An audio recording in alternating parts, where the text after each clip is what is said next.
Chapter 1 Looking Glass House. One thing was certain, that the white kitten had had nothing to do with it. It was the black kitten's fault entirely. For the white kitten had been having its face washed by the old cat for the last quarter of an hour, and bearing it pretty well considering, so you see that it couldn't have had any hand in the mischief. The way Dinah washed her children's faces was this. First she held the poor thing down by its ear with one paw, and then with the other paw she rubbed its face all over, the wrong way, beginning at the nose. And just now, as I said, she was hard at work on the white kitten, which was lying quite still and trying to purr, no doubt feeling that it was all meant for its good. But the black kitten had been finished with earlier in the afternoon, and so, while Alice was sitting curled up in a corner of the great armchair, half talking to herself and half asleep, the kitten had been having a grand game of romps with the ball of worsted Alice had been trying to wind up, and had been rolling it up and down till it had all come undone again. And there it was, spread over the hearth-rug, all knots and tangles, with the kitten running after its own tail in the middle. "Oh, you wicked little thing!" cried Alice, catching up the kitten and giving it a little kiss to make it understand that it was in disgrace. "Really, Dinah ought to have taught you better manners. You ought, Dinah, you know you ought," she added, looking reproachfully at the old cat, and speaking in as cross a voice as she could manage. And then she scrambled back into the armchair, taking the kitten and the worsted with her, and began winding up the ball again. But she didn't get on very fast, as she was talking all the time, sometimes to the kitten and sometimes to herself.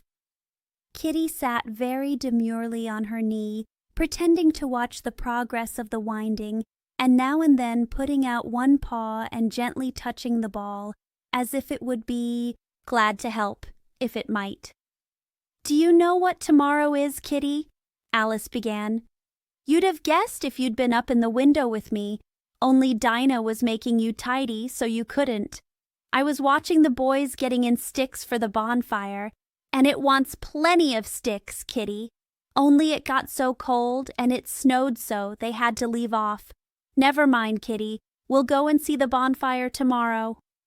Here Alice wound 2 or 3 turns of the worsted round the kitten's neck, just to see how it would look. This led to a scramble, in which the ball rolled down upon the floor, and yards of it got unwound again. "Do you know, I was so angry, Kitty," Alice went on as soon as they were comfortably settled again. "When I saw all the mischief you had been doing, I was very nearly opening the window and putting you out into the snow, and you'd have deserved it, you little mischievous darling. What have you got to say for yourself? Now don't interrupt me," she went on, holding up one finger. "I'm going to tell you all your faults. Number 1, you squeaked twice while Dinah was washing your face this morning. Now you can't deny it, Kitty. I heard you. What's that you say?" Pretending that the kitten was speaking. "Her paw went into your eye? Well, that's your fault for keeping your eyes open. If you'd shut them tight up, it wouldn't have happened. Now don't make any more excuses, but listen. Number 2, you pulled Snowdrop away by the tail just as I had put down the saucer of milk before her. What, you were thirsty, were you? How do you know she wasn't thirsty too? Now for number 3, you unwound every bit of the worsted while I wasn't looking. That's 3 faults, Kitty, and you've not been punished for any of them yet. You know I'm saving up all your punishments for Wednesday week. Suppose they had saved up all my punishments," she went on, talking more to herself than the kitten. "What would they do at the end of a year? I should be sent to prison, I suppose, when the day came. Or, let me see. Suppose each punishment was to be going without a dinner. Then, when the miserable day came, I should have to go without 50 dinners at once. Well, I shouldn't mind that much. I'd far rather go without them than eat them. Do you hear the snow against the window panes, Kitty? How nice and soft it sounds, just as if someone was kissing the window all over outside. I wonder if the snow loves the trees and fields, that it kisses them so gently. And then it covers them up snug, you know, with a white quilt. And perhaps it says, "Go to sleep, darlings, till the summer comes again." And when they wake up in the summer, Kitty, they dress themselves all in green and dance about whenever the wind blows. "Oh, that's very pretty," cried Alice, dropping the ball of worsted to clap her hands. "And I do so wish it was true. I'm sure the woods look sleepy in the autumn when the leaves are getting brown. Kitty, can you play chess? Now don't smile, my dear. I'm asking it seriously, because when we were playing just now, you watched just as if you understood it, and when I said check, you purred. Well, it was a nice check, Kitty, and really I might have won if it hadn't been for that nasty knight that came wiggling down among my pieces. Kitty dear, let's pretend." And here I wish I could tell you half the things Alice used to say, beginning with her favorite phrase, "let's pretend." She had had quite a long argument with her sister only the day before, all because Alice had begun with, "Let's pretend we're kings and queens." And her sister, who liked being very exact, had argued that they couldn't, because there were only two of them, and Alice had been reduced at last to say, "Well, you can be one of them then, and I'll be all the rest." And once she had really frightened her old nurse by shouting suddenly in her ear, "Nurse, do let's pretend that I'm a hungry hyena and you're a bone." But this is taking us away from Alice's speech to the kitten. "Let's pretend that you're the Red Queen, Kitty. Do you know, I think if you sat up and folded your arms, you'd look exactly like her. Now do try, there's a dear." And Alice got the Red Queen off the table and set it up before the kitten as a model for it to imitate. However, the thing didn't succeed, principally, Alice said, because the kitten wouldn't fold its arms properly. So, to punish it, she held it up to the looking-glass, that it might see how sulky it was. "And if you're not good directly," she added, "I'll put you through into Looking-Glass House. How would you like that? Now, if you'll only attend, Kitty, and not talk so much, I'll tell you all my ideas about Looking-Glass House. First, there's the room you can see through the glass. That's just the same as our drawing room, only the things go the other way. I can see all of it when I get upon a chair, all but the bit behind the fireplace. Oh, I do so wish I could see that bit. I want so much to know whether they've a fire in the winter. You never can tell, you know, unless our fire smokes, and then smoke comes up in that room too, but that may be only pretense, just to make it look as if they had a fire. Well then, the books are something like our books, only the words go the wrong way.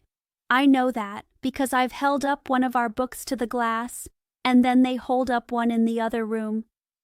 How would you like to live in Looking-Glass House, Kitty? I wonder if they'd give you milk in there. Perhaps Looking-Glass milk isn't good to drink, but oh, Kitty, now we come to the passage. You can just see a little peep of the passage in Looking-Glass House if you leave the door of our drawing room wide open, and it's very like our passage as far as you can see, only you know it may be quite different on beyond. Oh, Kitty, how nice it would be if we could only get through into Looking-Glass House. I'm sure it's got, oh, such beautiful things in it. Let's pretend there's a way of getting through into it somehow, Kitty. Let's pretend the glass has got all soft like gauze, so that we can get through. Why, it's turning into a sort of mist now, I declare. It'll be easy enough to get through."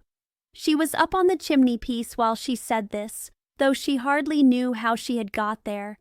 And certainly the glass was beginning to melt away, just like a bright silvery mist.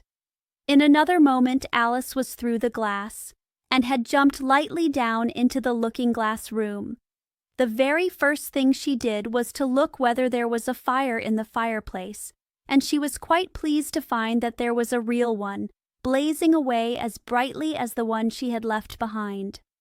"So I shall be as warm here as I was in the old room," thought Alice.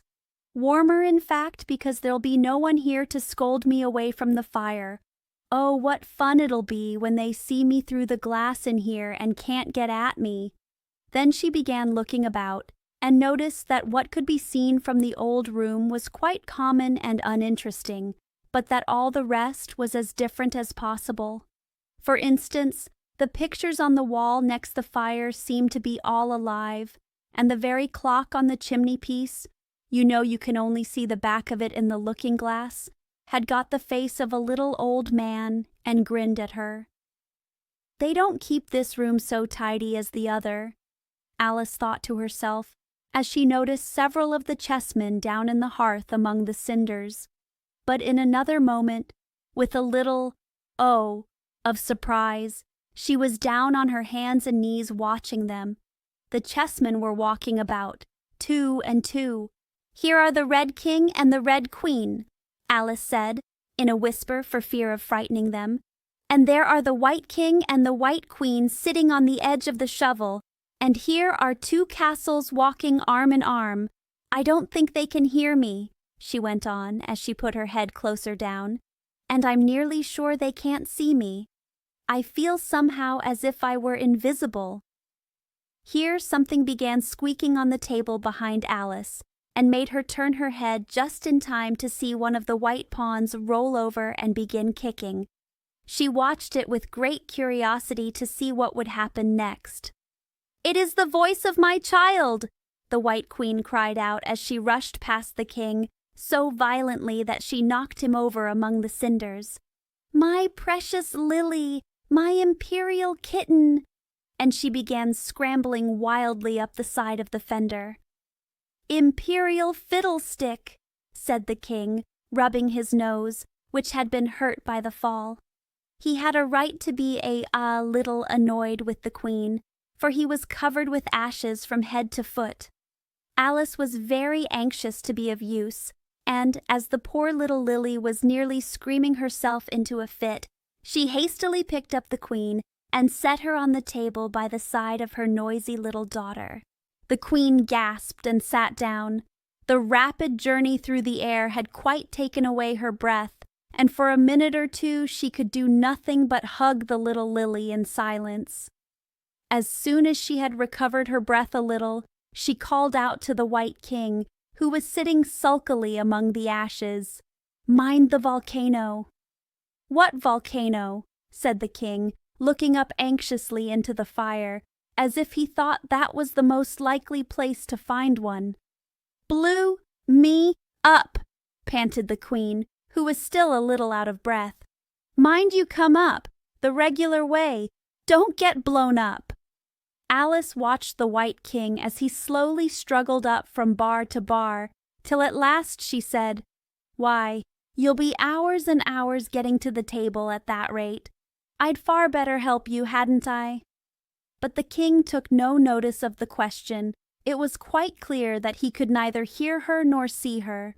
So Alice picked him up very gently and lifted him across more slowly than she had lifted the queen, that she mightn't take his breath away.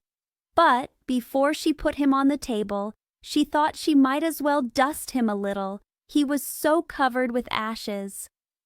She said afterwards that she had never seen in all her life such a face as the king made when he found himself held in the air by an invisible hand and being dusted. He was far too much astonished to cry out, but his eyes and his mouth went on getting larger and larger and rounder, till her hand shook so with laughing that she nearly let him drop upon the floor. "Oh, please, don't make such faces, my dear," she cried out, quite forgetting that the king couldn't hear her. "You make me laugh so that I can hardly hold you, and don't keep your mouth so wide open. All the ashes will get into it. There, now I think you're tidy enough," she added, as she smoothed his hair and set him upon the table near the queen. The king immediately fell flat on his back and lay perfectly still, and Alice was a little alarmed at what she had done, and went round the room to see if she could find any water to throw over him. However, she could find nothing but a bottle of ink, and when she got back with it, she found he had recovered, and he and the Queen were talking together in a frightened whisper, so low that Alice could hardly hear what they said. The King was saying, "I assure you, my dear, I turned cold to the very ends of my whiskers." To which the Queen replied, "You haven't got any whiskers." The horror of that moment, the King went on, I shall never, never forget. "You will, though," the Queen said, "if you don't make a memorandum of it." Alice looked on with great interest as the King took an enormous memorandum book out of his pocket and began writing. A sudden thought struck her, and she took hold of the end of the pencil, which came some way over his shoulder, and began writing for him.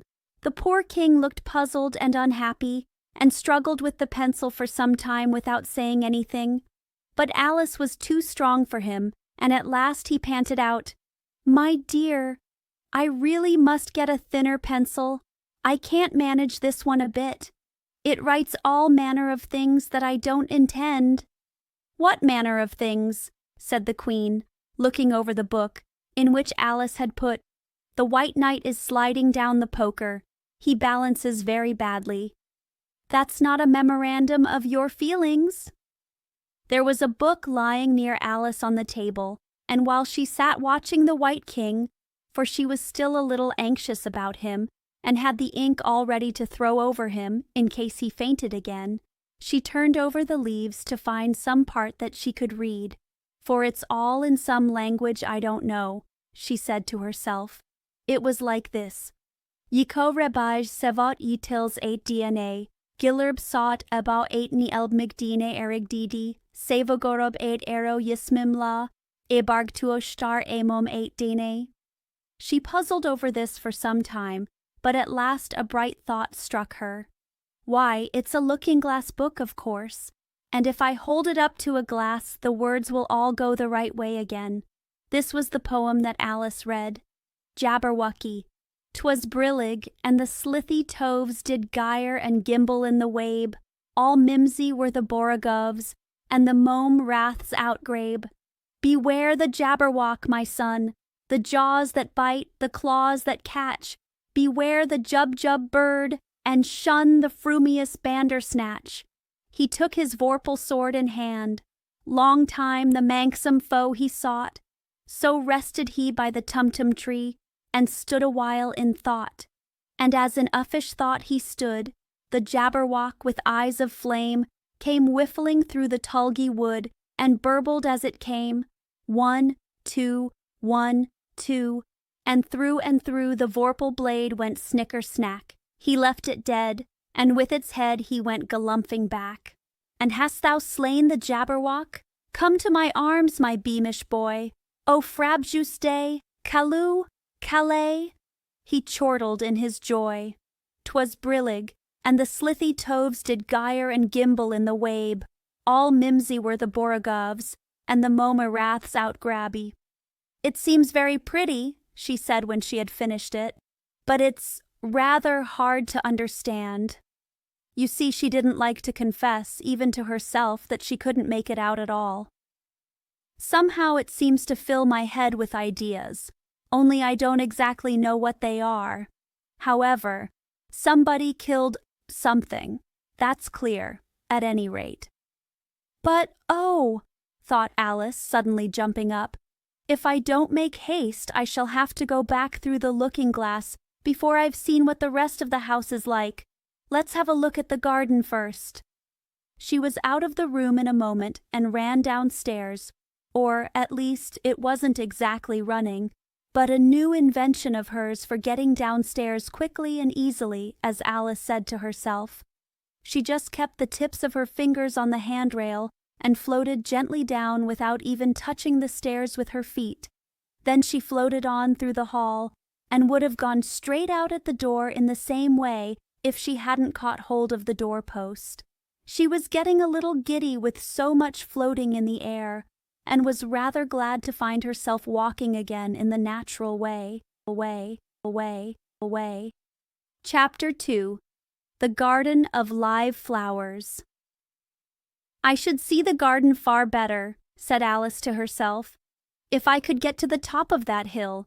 And here's a path that leads straight to it. At least, no, it doesn't do that."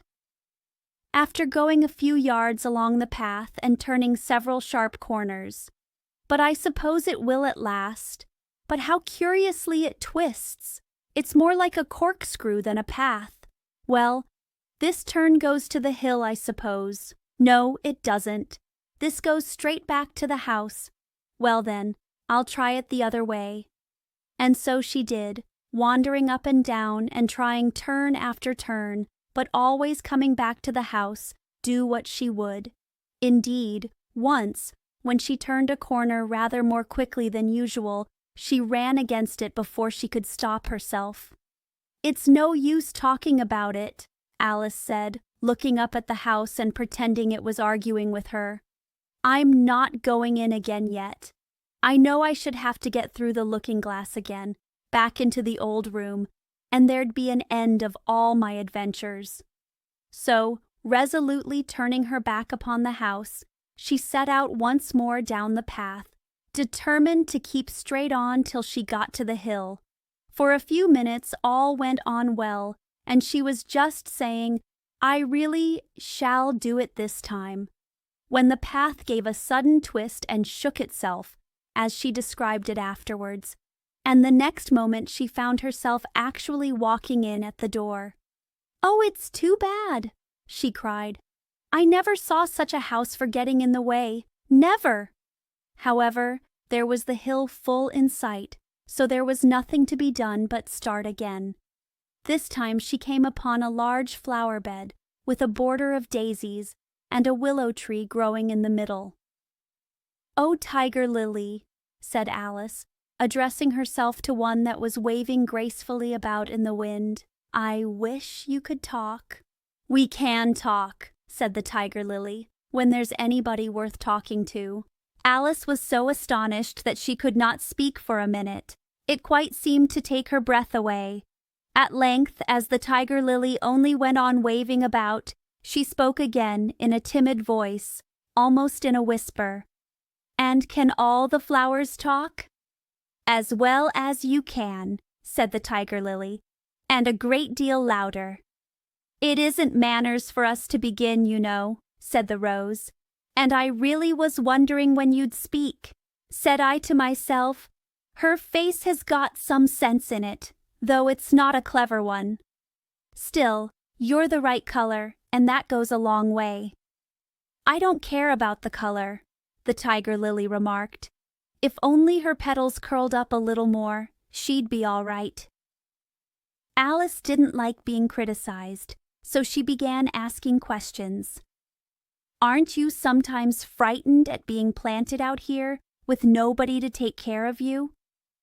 "There's the tree in the middle," said the Rose. "What else is it good for?" "But what could it do if any danger came?" Alice asked. "It says bow wow," cried a daisy. "That's why its branches are called boughs." "Didn't you know that?" cried another daisy. And here they all began shouting together, till the air seemed quite full of little shrill voices. "Silence, every one of you!" cried the Tiger Lily, waving itself passionately from side to side and trembling with excitement. "They know I can't get at them," it panted, bending its quivering head towards Alice, "or they wouldn't dare to do it." "Never mind," Alice said in a soothing tone, and stooping down to the daisies, who were just beginning again, she whispered, "If you don't hold your tongues, I'll pick you." There was silence in a moment, and several of the pink daisies turned white. "That's right," said the Tiger Lily. "The daisies are worst of all. When one speaks, they all begin together, and it's enough to make one wither to hear the way they go on." "How is it you can all talk so nicely?" Alice said, hoping to get it into a better temper by a compliment. "I've been in many gardens before, but none of the flowers could talk." "Put your hand down and feel the ground," said the tiger lily. "Then you'll know why." Alice did so. "It's very hard," she said, "but I don't see what that has to do with it." "In most gardens," the tiger lily said, "they make the beds too soft, so that the flowers are always asleep." This sounded a very good reason, and Alice was quite pleased to know it. "I never thought of that before," she said. "It's my opinion that you never think at all," the rose said in a rather severe tone. "I never saw anybody that looked stupider," a violet said, so suddenly that Alice quite jumped, for it hadn't spoken before. "Hold your tongue," cried the tiger lily, "as if you ever saw anybody. You keep your head under the leaves and snore away there till you know no more what's going on in the world than if you were a bud." "Are there any more people in the garden besides me?" Alice said, not choosing to notice the rose's last remark. "There's one other flower in the garden that can move about like you," said the rose. "I wonder how you do it." "You're always wondering," said the tiger lily, "but she's more bushy than you are." "Is she like me?" Alice asked eagerly, for the thought crossed her mind. "There's another little girl in the garden somewhere." "Well, she has the same awkward shape as you," the rose said, "but she's redder, and her petals are shorter, I think." "Her petals are done up close, almost like a dahlia," the tiger lily interrupted, "not tumbled about anyhow, like yours." "But that's not your fault," the rose added kindly. "You're beginning to fade, you know, and then one can't help one's petals getting a little untidy." Alice didn't like this idea at all, so, to change the subject, she asked, "Does she ever come out here?" "I dare say you'll see her soon," said the rose. "She's one of the thorny kind." "Where does she wear the thorns?" Alice asked with some curiosity. "Why, all round her head, of course," the rose replied. "I was wondering you hadn't got some too. I thought it was the regular rule." "She's coming!" cried the larkspur. "I hear her footstep, thump, thump, thump, along the gravel walk." Alice looked round eagerly and found that it was the Red Queen. "She's grown a good deal," was her first remark. She had indeed. When Alice first found her in the ashes, she had been only 3 inches high, and here she was, half a head taller than Alice herself. "It's the fresh air that does it," said the rose. "Wonderfully fine air it is out here." "I think I'll go and meet her," said Alice, for, though the flowers were interesting enough, she felt that it would be far grander to have a talk with a real queen. "You can't possibly do that," said the rose. "I should advise you to walk the other way." This sounded nonsense to Alice, so she said nothing, but set off at once towards the Red Queen. To her surprise, she lost sight of her in a moment, and found herself walking in at the front door again. A little provoked, she drew back, and after looking everywhere for the Queen, whom she spied out at last a long way off, she thought she would try the plan, this time, of walking in the opposite direction. It succeeded beautifully. She had not been walking a minute before she found herself face to face with the Red Queen, and full in sight of the hill she had been so long aiming at.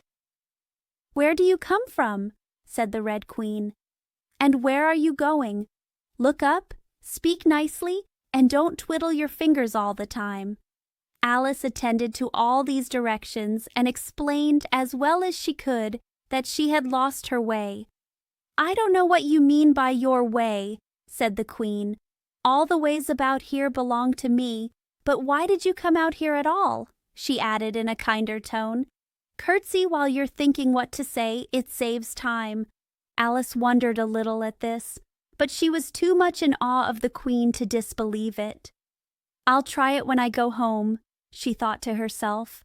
"The next time I'm a little late for dinner." "It's time for you to answer now," the Queen said, looking at her watch. Open your mouth a little wider when you speak and always say, Your Majesty.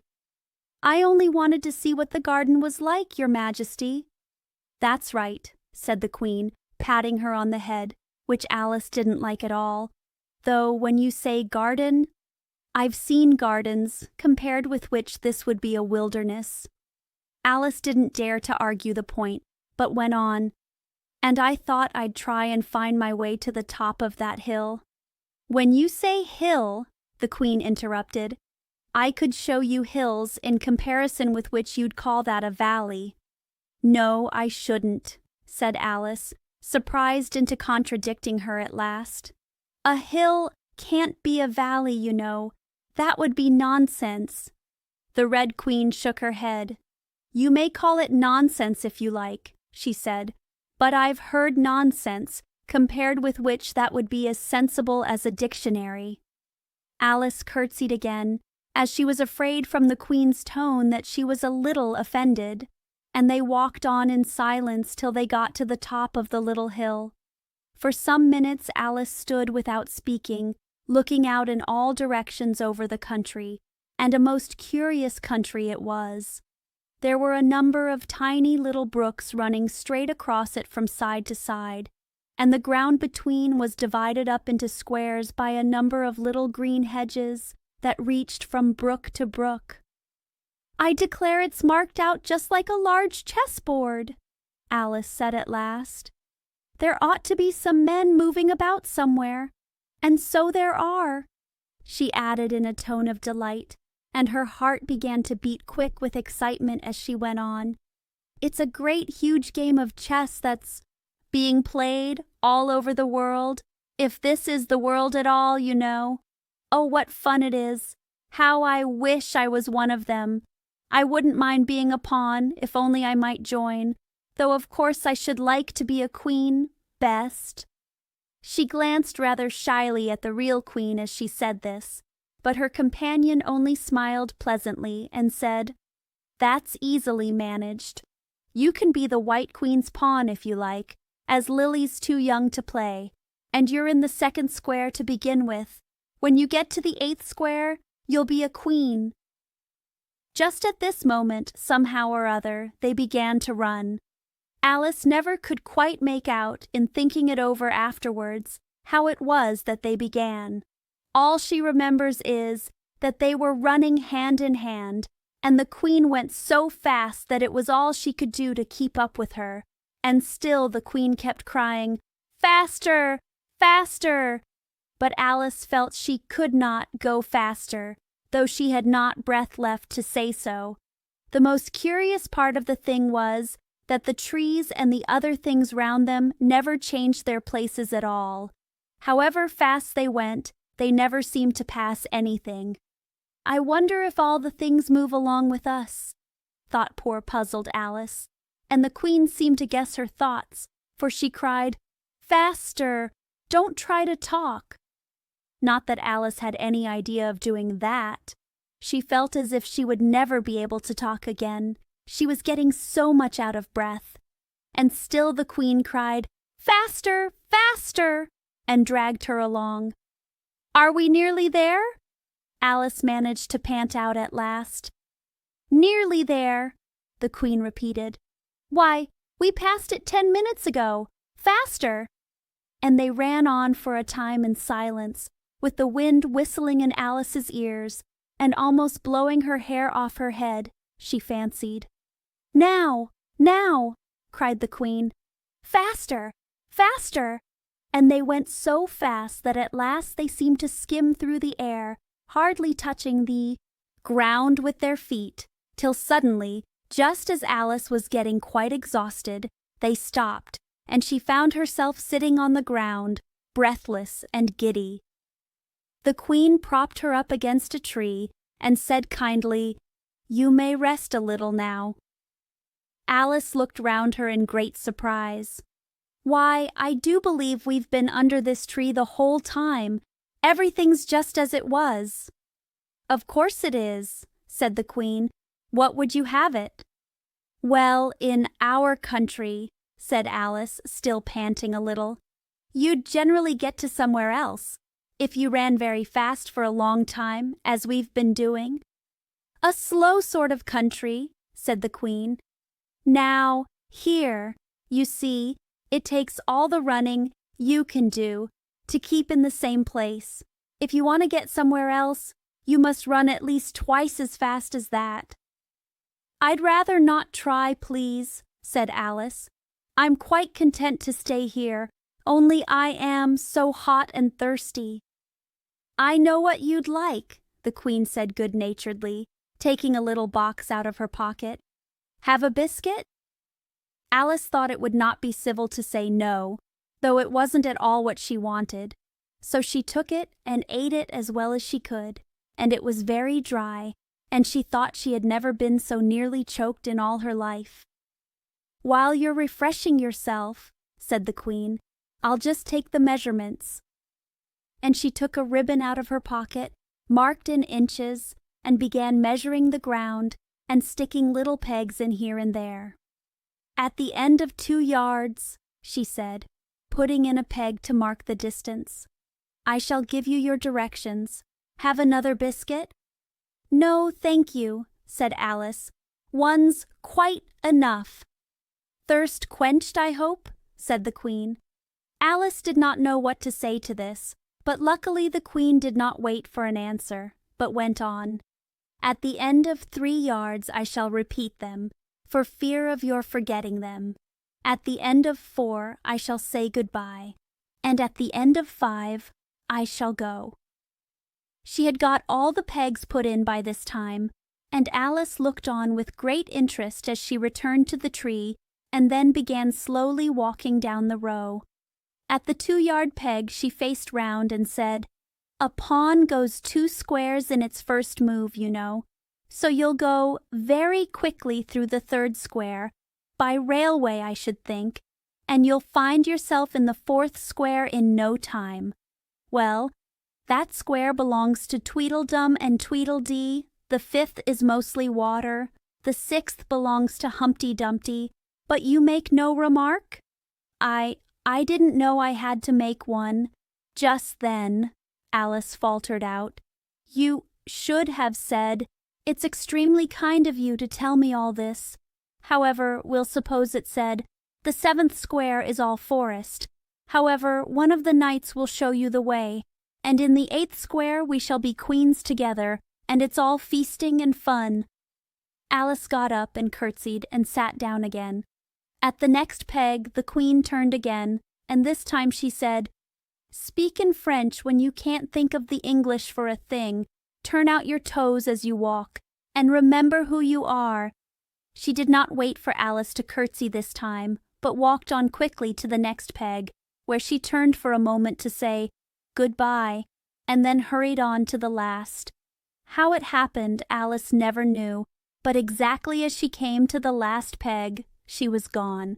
Whether she vanished into the air, or whether she ran quickly into the wood, and she can run very fast, thought Alice. There was no way of guessing, but she was gone, and Alice began to remember that she was a pawn, and that it would soon be time for her to move. Chapter 3. Looking-glass insects. Of course, the first thing to do was to make a grand survey of the country she was going to travel through. It's something very like learning geography, thought Alice, as she stood on tiptoe in hopes of being able to see a little further. Principal rivers? There are none. Principal mountains? I'm on the only one, but I don't think it's got any name. Principal towns? Why, what are those creatures making honey down there? They can't be bees. Nobody ever saw bees a mile off, you know. And for some time she stood silent, watching one of them that was bustling about among the flowers, poking its proboscis into them, just as if it was a regular bee, thought Alice. However, this was anything but a regular bee. In fact, it was an elephant, as Alice soon found out, though the idea quite took her breath away at first. And what enormous flowers they must be, was her next idea. something like cottages with the roofs taken off and stalks put to them, and what quantities of honey they must make. I think I'll go down and— No, I won't just yet, she went on, checking herself just as she was beginning to run down the hill and trying to find some excuse for turning shy so suddenly. It'll never do to go down among them without a good long branch to brush them away, and what fun it'll be when they ask me how I like my walk. I shall say, "Oh, I like it well enough." Here came the favorite little toss of the head. Only it was so dusty and hot, and the elephants did tease so. I think I'll go down the other way, she said after a pause. And perhaps I may visit the elephants later on. Besides, I do so want to get into the third square. So, with this excuse, she ran down the hill and jumped over the first of the 6 little brooks. "Tickets, please," said the guard, putting his head in at the window. In a moment, everybody was holding out a ticket. They were about the same size as the people, and quite seemed to fill the carriage. "Now then, show your ticket, child," the guard went on, looking angrily at Alice. And a great many voices all said together, like the chorus of a song, thought Alice, "Don't keep him waiting, child. Why, his time is worth £1,000 a minute." "I'm afraid I haven't got one," Alice said in a frightened tone. "There wasn't a ticket office where I came from." And again the chorus of voices went on. There wasn't room for one where she came from. The land there is worth £1,000 an inch. "Don't make excuses," said the guard. "You should have bought one from the engine driver." And once more the chorus of voices went on with, "The man that drives the engine. Why, the smoke alone is worth £1,000 a puff." Alice thought to herself, "Then there's no use in speaking." The voices didn't join in this time, as she hadn't spoken, but to her great surprise, they all thought in chorus. I hope you understand what thinking in chorus means, for I must confess that I don't. Better say nothing at all. Language is worth £1,000 a word. I shall dream about £1,000 tonight, I know I shall, thought Alice. All this time the guard was looking at her, first through a telescope, then through a microscope, and then through an opera glass. At last he said, "You're traveling the wrong way," and shut up the window and went away. "So young a child," said the gentleman sitting opposite to her, he was dressed in white paper, "ought to know which way she's going, even if she doesn't know her own name." A goat, that was sitting next to the gentleman in white, shut his eyes and said in a loud voice, "She ought to know her way to the ticket office, even if she doesn't know her alphabet." There was a beetle sitting next to the goat. It was a very queer carriage full of passengers all together, and as the rule seemed to be that they should all speak in turn, he went on with, "She'll have to go back from here as luggage." Alice couldn't see who was sitting beyond the beetle, but a hoarse voice spoke next. "Change engines," it said, and was obliged to leave off. "It sounds like a horse," Alice thought to herself, and an extremely small voice close to her ear said, "You might make a joke on that. Something about horse and horse, you know." Then a very gentle voice in the distance said, "She must be labeled Lass, with care, you know." And after that, other voices went on. "What a number of people there are in the carriage," thought Alice, saying, "She must go by post, as she's got a head on her. She must be sent as a message by the telegraph. She must draw the train herself the rest of the way," and so on. But the gentleman dressed in white paper leaned forwards and whispered in her ear, "Never mind what they all say, my dear, but take a return ticket every time the train stops." "Indeed I shan't," Alice said rather impatiently. "I don't belong to this railway journey at all. I was in a wood just now, and I wish I could get back there." "You might make a joke on that," said the little voice close to her ear. "Something about you would if you could, you know." "Don't tease so," said Alice. looking about in vain to see where the voice came from. "If you're so anxious to have a joke made, why don't you make one yourself?" The little voice sighed deeply. It was very unhappy, evidently, and Alice would have said something pitying to comfort it. If it would only sigh like other people, she thought. But this was such a wonderfully small sigh that she wouldn't have heard it at all if it hadn't come quite close to her ear. The consequence of this was that it tickled her ear very much and quite took off her thoughts from the unhappiness of the poor little creature. "I know you are a friend," the little voice went on, "a dear friend and an old friend, and you won't hurt me, though I am an insect." "What kind of insect?" Alice inquired a little anxiously. What she really wanted to know was whether it could sting or not, but she thought this wouldn't be quite a civil question to ask. "What? Then you don't—" the little voice began, when it was drowned by a shrill scream from the engine, and everybody jumped up in alarm, Alice among the rest. The horse, who had put his head out of the window, quietly drew it in and said, "It's only a brook we have to jump over." Everybody seemed satisfied with this, though Alice felt a little nervous at the idea of trains jumping at all. "However, it'll take us into the 4th square. That's some comfort," she said to herself.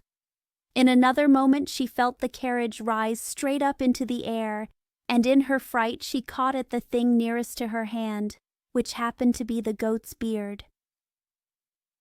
But the beard seemed to melt away as she touched it, and she found herself sitting quietly under a tree, while the gnat, for that was the insect she had been talking to, was balancing itself on a twig just over her head and fanning her with its wings. It certainly was a very large gnat. About the size of a chicken, Alice thought. Still, she couldn't feel nervous with it after they had been talking together so long. "Then you don't like all insects?" the gnat went on, as quietly as if nothing had happened. "I like them when they can talk," Alice said. "None of them ever talk, where I come from." "What sort of insects do you rejoice in, where you come from?" the gnat inquired. "I don't rejoice in insects at all," Alice explained, "because I'm rather afraid of them, at least the large kinds. But I can tell you the names of some of them."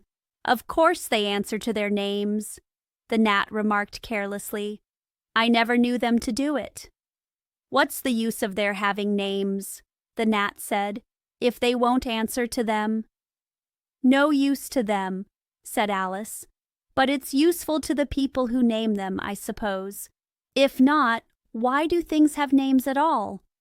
"I can't say," the gnat replied. "Further on, in the wood down there, they've got no names. However, go on with your list of insects.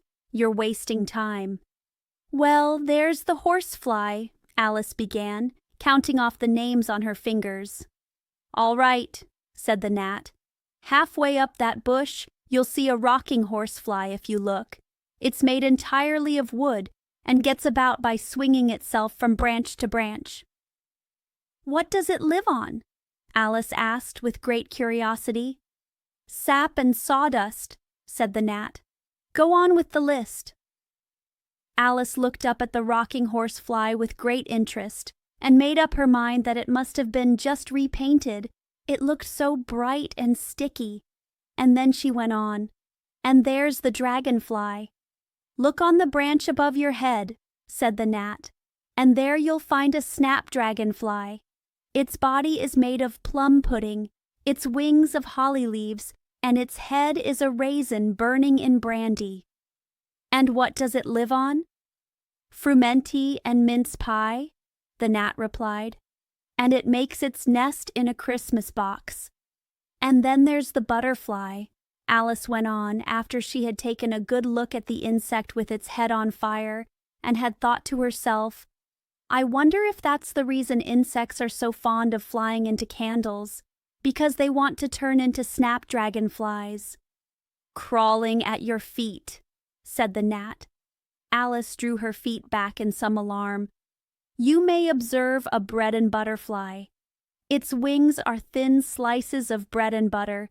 Its body is a crust, and its head is a lump of sugar. And what does it live on? Weak tea with cream in it." A new difficulty came into Alice's head. "Supposing it couldn't find any?" she suggested. "Then it would die, of course." "But that must happen very often," Alice remarked thoughtfully. "It always happens," said the gnat. After this, Alice was silent for a minute or two, pondering. The gnat amused itself meanwhile by humming round and round her head.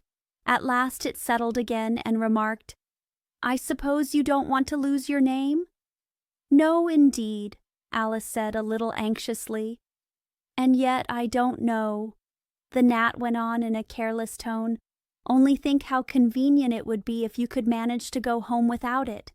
For instance, if the governess wanted to call you to your lessons, she would call out, 'Come here.' And there she would have to leave off, because there wouldn't be any name for her to call, and of course you wouldn't have to go, you know."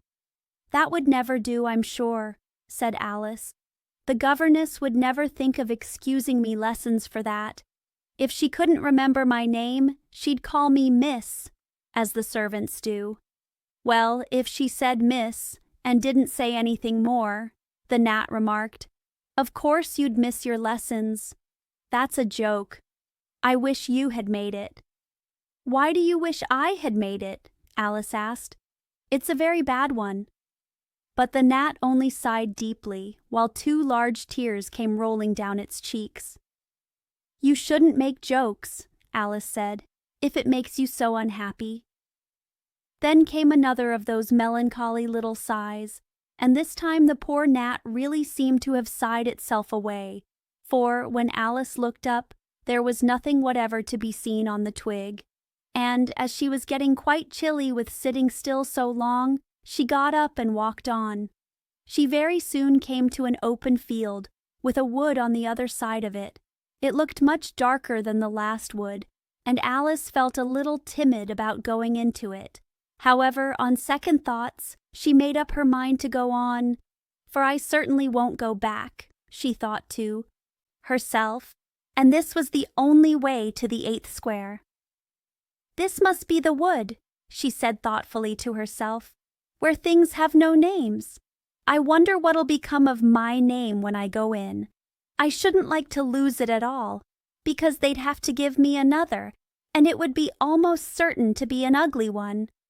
But then the fun would be trying to find the creature that had got my old name. That's just like the advertisements, you know, when people lose dogs. Answers to the name of Dash, had on a brass collar. Just fancy calling everything you met Alice, till one of them answered. Only they wouldn't answer at all if they were wise." She was rambling on in this way when she reached the wood. It looked very cool and shady.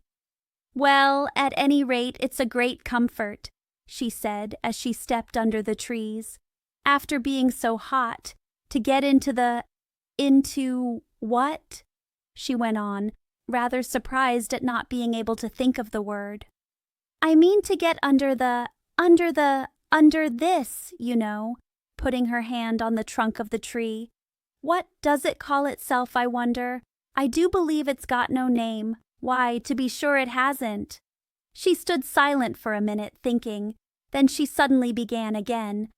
"Then it really has happened after all. And now, who am I? I will remember if I can. I'm determined to do it." But being determined didn't help much, and all she could say after a great deal of puzzling was, "L. I know. It begins with L." Just then a fawn came wandering by. It looked at Alice with its large, gentle eyes, but didn't seem at all frightened. Here then," Alice said, as she held out her hand and tried to stroke it, but it only started back a little, and then stood looking at her again. "What do you call yourself?" the fawn said at last. Such a soft, sweet voice it had. "I wish I knew," thought poor Alice. She answered rather sadly, Nothing just now. Think again, it said. That won't do, Alice thought, but nothing came of it. Please, would you tell me what you call yourself? She said timidly. I think that might help a little. I'll tell you if you'll move a little further on, the fawn said. I can't remember here. So they walked on together through the wood, Alice with her arms clasped lovingly round the soft neck of the fawn, till they came out into another open field, and here the fawn gave a sudden bound into the air and shook itself free from Alice's arms. I'm a fawn, it cried out in a voice of delight. And dear me, you're a human child. A sudden look of alarm came into its beautiful brown eyes, and in another moment it had darted away at full speed. Alice stood looking after it, almost ready to cry with vexation at having lost her dear little fellow-traveler so suddenly. However, I know my name now, she said. That's some comfort. Alice, Alice, I won't forget it again. And now, which of these finger-posts ought I to follow, I wonder? It was not a very difficult question to answer, as there was only one road through the wood, and the two finger-posts both pointed along it. I'll settle it, Alice said to herself, when the road divides and they point different ways. But this did not seem likely to happen. She went on and on a long way, but wherever the road divided there were sure to be two finger-posts, pointing the same way, one marked to Tweedledum's house, and the other to the house of Tweedledee. I do believe, said Alice at last, that they live in the same house. I wonder I never thought of that before, but I can't stay there long. I'll just call and say, how do you do, and ask them the way out of the wood, if I could only get to the 8th square before it gets dark. So she wandered on, talking to herself as she went, till, on turning a sharp corner, she came upon two fat little men, so suddenly that she could not help starting back, but in another moment she recovered herself, feeling sure that they must be. Chapter 4. Tweedledum and Tweedledee. They were standing under a tree, each with an arm round the other's neck, and Alice knew which was which in a moment, because one of them had dumb embroidered on his collar, and the other D. I suppose they've each got Tweedle round at the back of the collar, she said to herself. They stood so still that she quite forgot they were alive, and she was just looking round to see if the word Tweedle was written at the back of each collar, when she was startled by a voice coming from the one marked Dumb. If you think we're waxworks, he said, you ought to pay, you know. Waxworks weren't made to be looked at for nothing, nohow. Contrariwise, added the one marked D, if you think we're alive, you ought to speak. I'm sure I'm very sorry, was all Alice could say, for the words of the old song kept ringing through her head like the ticking of a clock, and she could hardly help saying them out loud. Tweedledum and Tweedledee agreed to have a battle, for Tweedledum said Tweedledee had spoiled his nice new rattle. Just then flew down a monstrous crow, as black as a tar barrel, which frightened both the heroes so they quite forgot their quarrel. I know what you're thinking about, said Tweedledum, but it isn't so, nohow. Contrariwise, continued Tweedledee, if it was so it might be, and if it were so it would be, but as it isn't, it ain't. That's logic. I was thinking, Alice said very politely, which is the best way out of this wood. It's getting so dark. Would you tell me, please? But the little men only looked at each other and grinned. They looked so exactly like a couple of great schoolboys that Alice couldn't help pointing her finger at Tweedledum and saying, First boy! Nohow! Tweedledum cried out briskly and shut his mouth up again with a snap. Next boy, said Alice, passing on to Tweedledee, though she felt quite certain he would only shout out, Contrariwise. And so he did. You've been wrong, cried Tweedledum. The first thing in a visit is to say, "How do you do?" and shake hands. And here the two brothers gave each other a hug, and then they held out the two hands that were free to shake hands with her. Alice did not like shaking hands with either of them first, for fear of hurting the other one's feelings. So, as the best way out of the difficulty, she took hold of both hands at once. The next moment they were dancing round in a ring. This seemed quite natural, she remembered afterwards, and she was not even surprised to hear music playing. It seemed to come from the tree under which they were dancing, and it was done, as well as she could make it out, by the branches rubbing one across the other, like fiddles and fiddlesticks. But it certainly was funny, Alice said afterwards when she was telling her sister the history of all this, to find myself singing, "Here we go round the mulberry bush." I don't know when I began it, but somehow I felt as if I'd been singing it a long, long time. The other two dancers were fat and very soon out of breath. 4 times round is enough for one dance, Tweedledum panted out, and they left off dancing as suddenly as they had begun. The music stopped at the same moment. Then they let go of Alice's hands and stood looking at her for a minute. There was a rather awkward pause, as Alice didn't know how to begin a conversation with people she had just been dancing with. It would never do to say, "How do you do?"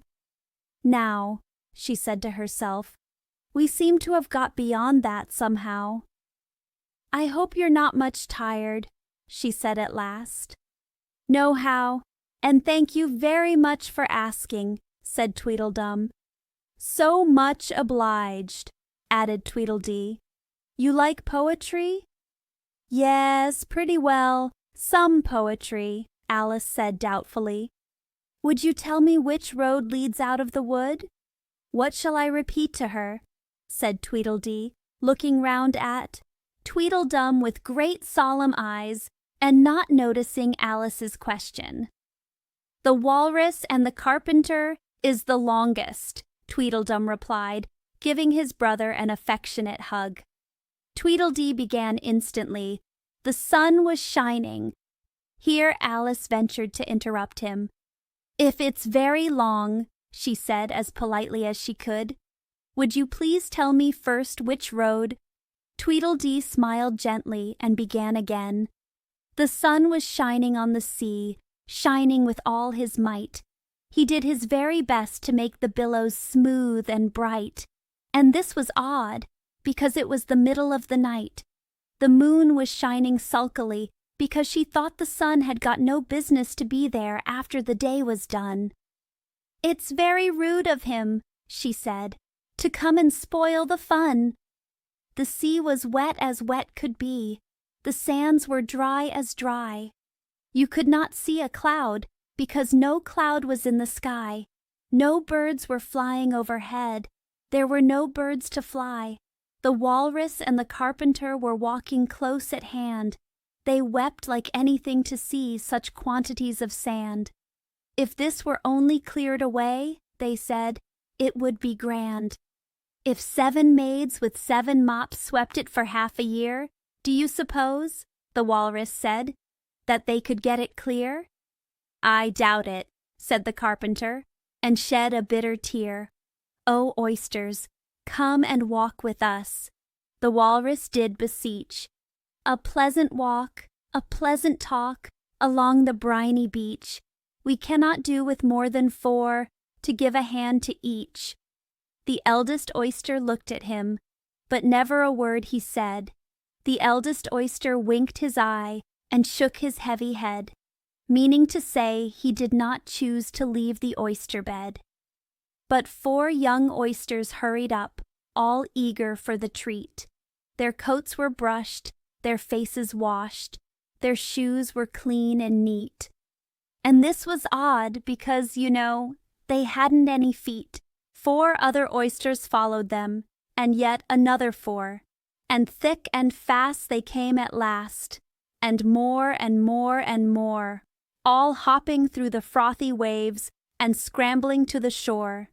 The Walrus and the Carpenter walked on a mile or so, and then they rested on a rock conveniently low, and all the little oysters stood and waited in a row. "The time has come," the walrus said, "to talk of many things, of shoes and ships and sealing wax, of cabbages and kings, and why the sea is boiling hot, and whether pigs have wings." "But wait a bit," the oysters cried, "before we have our chat, for some of us are out of breath, and all of us are fat." "No hurry," said the carpenter. They thanked him much for that. "A loaf of bread," the walrus said, "is what we chiefly need. Pepper and vinegar, besides, are very good indeed. Now if you're ready, oysters dear, we can begin to feed." "But not on us," the oysters cried, turning a little blue. After such kindness, that would be a dismal thing to do. "The night is fine," the walrus said. "Do you admire the view? It was so kind of you to come, and you are very nice." The carpenter said nothing but, "Cut us another slice. I wish you were not quite so deaf. I've had to ask you twice." "It seems a shame," the walrus said, "to play them such a trick, after we've brought them out so far, and made them trot so quick." The carpenter said nothing but, "The butter's spread too thick." "I weep for you," the walrus said. "I deeply sympathize." With sobs and tears he sorted out those of the largest size, holding his pocket handkerchief before his streaming eyes. "Oh, oysters," said the carpenter, "you've had a pleasant run. Shall we be trotting home again?" But answer came there none, and that was scarcely odd, because they'd eaten everyone. "I like the walrus best," said Alice, "because you see he was a little sorry for the poor oysters." "He ate more than the carpenter, though," said Tweedledee. "You see he held his handkerchief in front, so that the carpenter couldn't count how many he took, contrariwise." "That was mean," Alice said indignantly. "Then I like the carpenter best, if he didn't eat so many as the walrus." "But he ate as many as he could get," said Tweedledum. This was a puzzler. After a pause, Alice began, "Well, they were both very unpleasant characters." Here she checked herself in some alarm at hearing something that sounded to her like the puffing of a large steam engine in the wood near them, though she feared it was more likely to be a wild beast. "Are there any lions or tigers about here?" she asked timidly. "It's only the Red King snoring," said Tweedledee. "Come and look at him," the brothers cried, and they each took one of Alice's hands and led her up to where the king was sleeping. "Isn't he a lovely sight?" said Tweedledum. Alice couldn't say honestly that he was. He had a tall red nightcap on, with a tassel, and he was lying crumpled up into a sort of untidy heap, and snoring loud. "Fit to snore his head off," as Tweedledum remarked. "I'm afraid he'll catch cold with lying on the damp grass," said Alice, who was a very thoughtful little girl. "He's dreaming now," said Tweedledee. "And what do you think he's dreaming about?" Alice said, "Nobody can guess that." "Why, about you!" Tweedledee exclaimed, clapping his hands triumphantly. "And if he left off dreaming about you, where do you suppose you'd be?" "Where I am now, of course," said Alice. "Not you," Tweedledee retorted contemptuously. "You'd be nowhere. Why, you're only a sort of thing in his dream. If that there king was to wake," added Tweedledum, "you'd go out, bang, just like a candle." "I shouldn't," Alice exclaimed indignantly. "Besides, if I'm only a sort of thing in his dream, what are you, I should like to know?" "Ditto," said Tweedledum. "Ditto! Ditto!" cried Tweedledee. He shouted this so loud that Alice couldn't help saying, "Hush! You'll be waking him, I'm afraid, if you make so much noise." "Well, it no use your talking about waking him," said Tweedledum, "when you're only one of the things in his dream. You know very well you're not real." "I am real," said Alice, and began to cry. "You won't make yourself a bit realer by crying," Tweedledee remarked. "There's nothing to cry about." "If I wasn't real," Alice said, half laughing through her tears, it all seemed so ridiculous, "I shouldn't be able to cry." "I hope you don't suppose those are real tears?" Tweedledum interrupted in a tone of great contempt. "I know they're talking nonsense," Alice thought to herself, "and it's foolish to cry about it." So she brushed away her tears and went on as cheerfully as she could. "At any rate, I'd better be getting out of the wood, for really it's coming on very dark. Do you think it's going to rain?"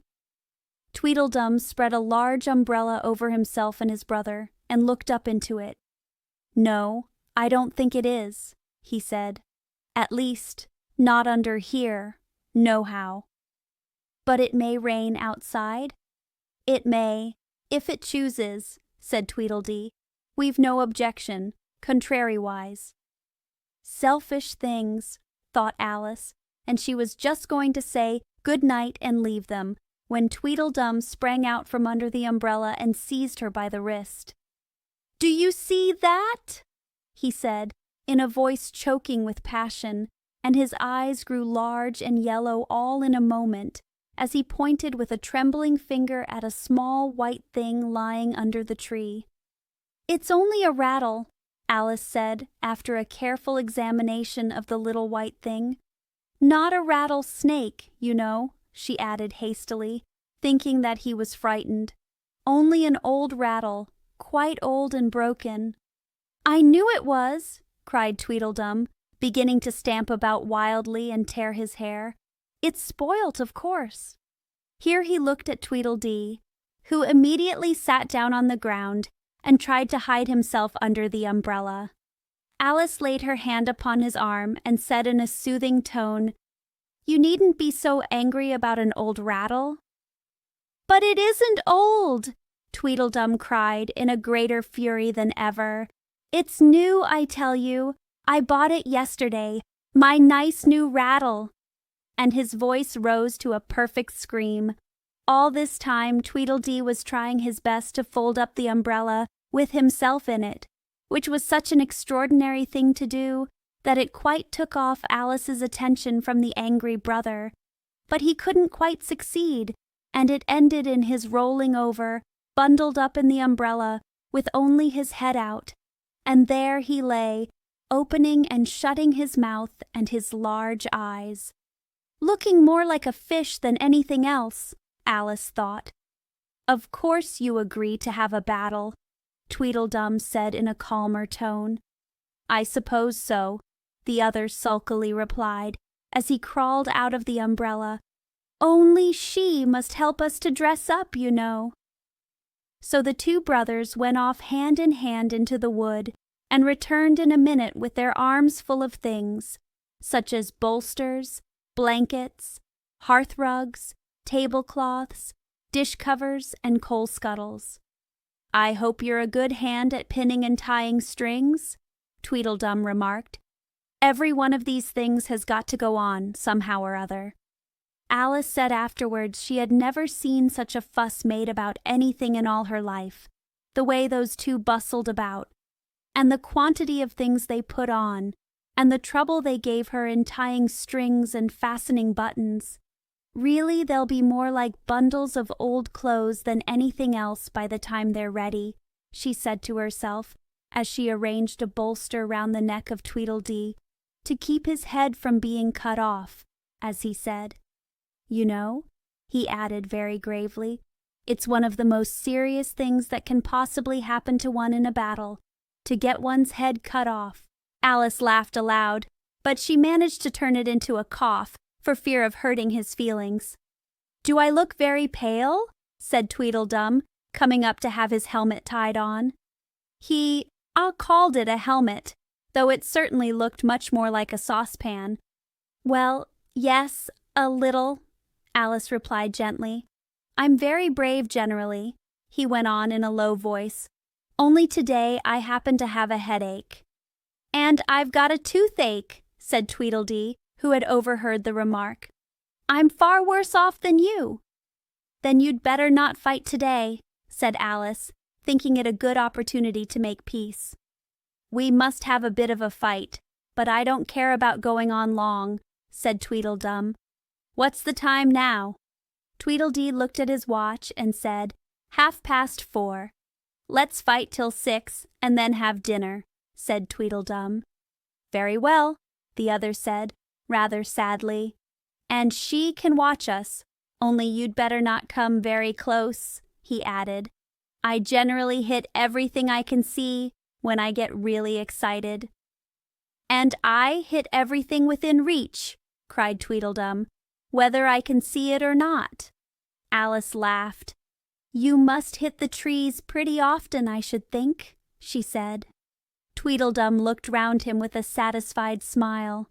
"I don't suppose," he said, "there'll be a tree left standing for ever so far round by the time we've finished."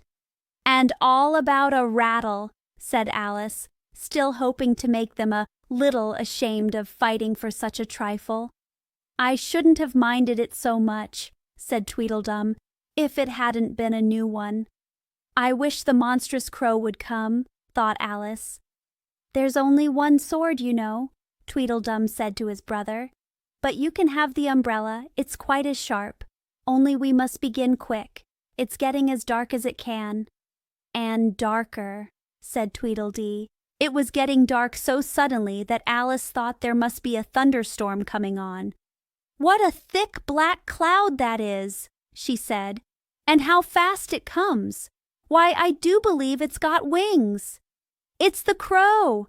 Tweedledum cried out in a shrill voice of alarm, and the two brothers took to their heels and were out of sight in a moment. Alice ran a little way into the wood and stopped under a large tree. "It can never get at me. Here," she thought. "It's far too large to squeeze itself in among the trees. But I wish it wouldn't flap its wings so. It makes quite a hurricane in the wood. Here's somebody's shawl being blown away." Chapter 5.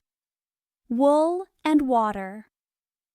She caught the shawl as she spoke and looked about for the owner. In another moment the White Queen came running wildly through the wood, with both arms stretched out wide, as if she were flying, and Alice very civilly went to meet her with the shawl.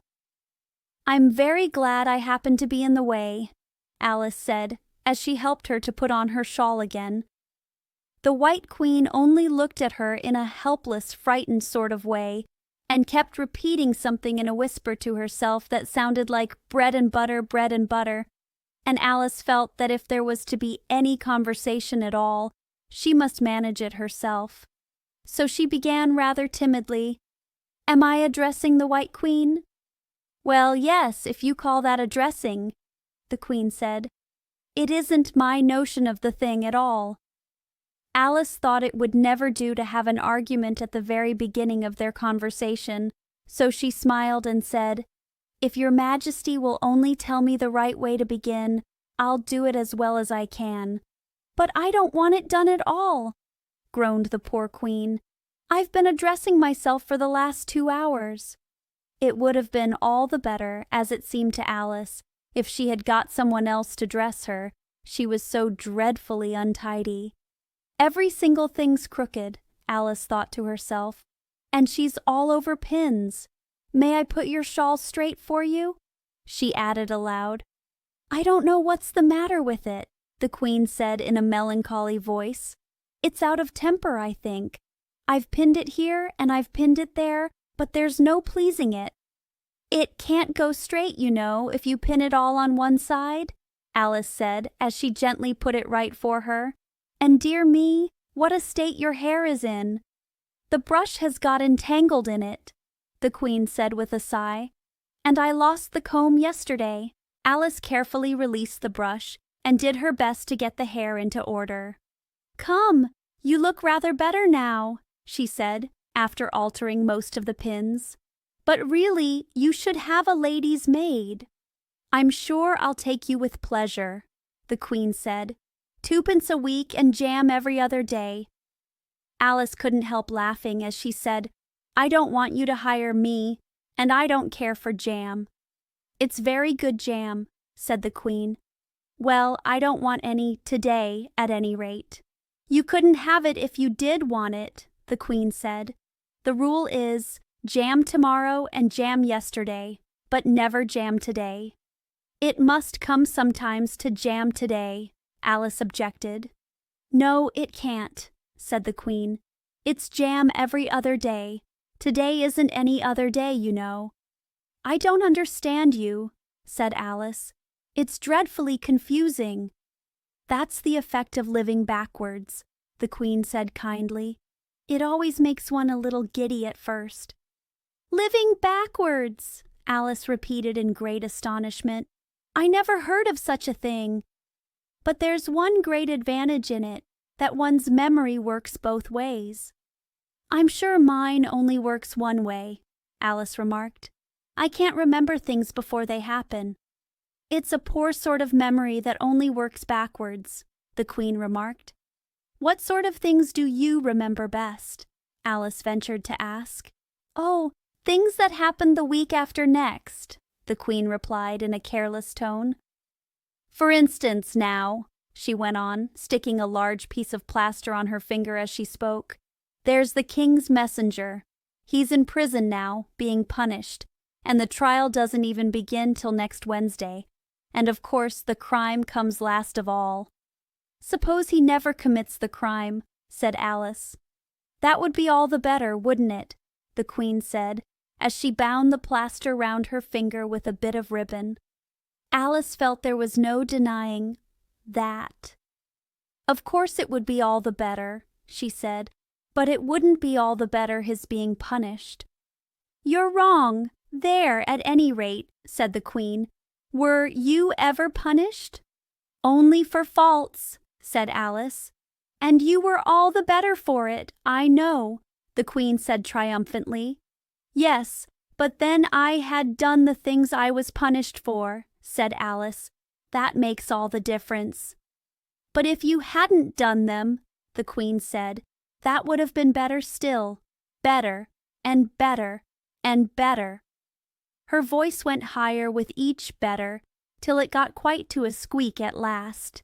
Alice was just beginning to say, There's a mistake somewhere, when the Queen began screaming so loud that she had to leave the sentence unfinished. Oh, oh, oh, shouted the Queen, shaking her hand about as if she wanted to shake it off. My finger's bleeding. Oh, oh, oh, oh. Her screams were so exactly like the whistle of a steam engine that Alice had to hold both her hands over her ears. What is the matter? She said, as soon as there was a chance of making herself heard. Have you pricked your finger? I haven't pricked it yet, the Queen said, but I soon shall. Oh, oh, oh. When do you expect to do it? Alice asked, feeling very much inclined to laugh. When I fasten my shawl again, the poor Queen groaned out. The brooch will come undone directly. Oh, oh! As she said the words, the brooch flew open, and the Queen clutched wildly at it and tried to clasp it again. Take care, cried Alice. You're holding it all crooked. And she caught at the brooch, but it was too late.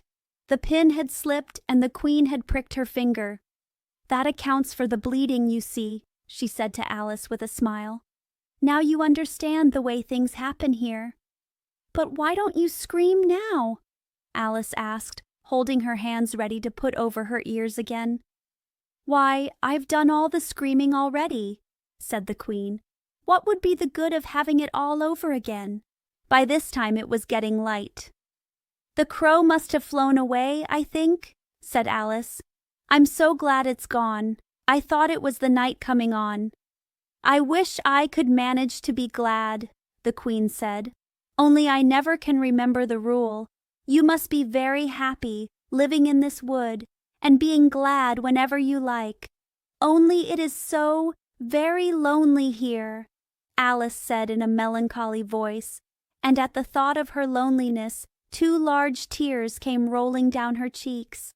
Oh, don't go on like that, cried the poor queen, wringing her hands in despair. "Consider what a great girl you are. Consider what a long way you've come today. Consider what o'clock it is. Consider anything, only don't cry." Alice could not help laughing at this, even in the midst of her tears. "Can you keep from crying by considering things?" she asked. "That's the way it's done," the queen said with great decision. "Nobody can do two things at once, you know. Let's consider your age to begin with. How old are you?" "I'm 7½ exactly." "You needn't say exactually," the queen remarked. "I can believe it without that. Now I'll give you something to believe. I'm just 101, 5 months and a day." "I can't believe that," said Alice. "Can't you?" the queen said in a pitying tone. "Try again. Draw a long breath and shut your eyes." Alice laughed. "There's no use trying," she said. "One can't believe impossible things." "I dare say you haven't had much practice," said the queen. "When I was your age, I always did it for half an hour a day. Why, sometimes I've believed as many as 6 impossible things before breakfast. There goes the shawl again." The brooch had come undone as she spoke, and a sudden gust of wind blew the queen's shawl across a little brook. The queen spread out her arms again and went flying after it, and this time she succeeded in catching it for herself. "I've got it!" she cried in a triumphant tone. "Now you shall see me pin it on again, all by myself." "Then I hope your finger is better now?" Alice said very politely as she crossed the little brook after the queen. Oh, much better," cried the queen, her voice rising to a squeak as she went on. "Much better, better, better, better." The last word ended in a long bleat, so like a sheep that Alice quite started. She looked at the queen, who seemed to have suddenly wrapped herself up in wool. Alice rubbed her eyes and looked again. She couldn't make out what had happened at all. Was she in a shop? And was it really a sheep that was sitting on the other side of the counter? Rub as she could make nothing more of it. She was in a little dark shop, leaning with her elbows on the counter, and opposite to her was an old sheep, sitting in an armchair knitting, and every now and then leaving off to look at her through a great pair of spectacles. "What is it you want to buy?" the sheep said at last, looking up for a moment from her knitting. "I don't quite know yet," Alice said very gently. "I should like to look all round me first, if I might." "You may look in front of you and on both sides if you like," said the sheep, "but you can't look all round you unless you've got eyes at the back of your head." But these, as it happened, Alice had not got, so she contented herself with turning round, looking at the shelves as she came to them. The shop seemed to be full of all manner of curious things, but the oddest part of it all was that whenever she looked hard at any shelf to make out exactly what it had on it, that particular shelf was always quite empty, though the others round it were crowded as full as they could hold. "Things flow about so here," she said at last in a plaintive tone, after she had spent a minute or so in vainly pursuing a large, bright thing that looked sometimes like a doll and sometimes like a workbox, and was always in the shelf next above the one she was looking at. "And this one is the most provoking of all, but I'll tell you what," she added, as a sudden thought struck her. "I'll follow it up to the very top shelf of all. It'll puzzle it to go through the ceiling, I expect." But even this plan failed. The thing went through the ceiling as quietly as possible, as if it were quite used to it. "Are you a child or a teetotum?" the sheep said, as she took up another pair of needles. "You'll make me giddy soon, if you go on turning round like that." She was now working with 14 pairs at once, and Alice couldn't help looking at her in great astonishment. "How can she knit with so many?" the puzzled child thought to herself. She gets more and more like a porcupine every minute. "Can you row?" the sheep asked, handing her a pair of knitting needles as she spoke.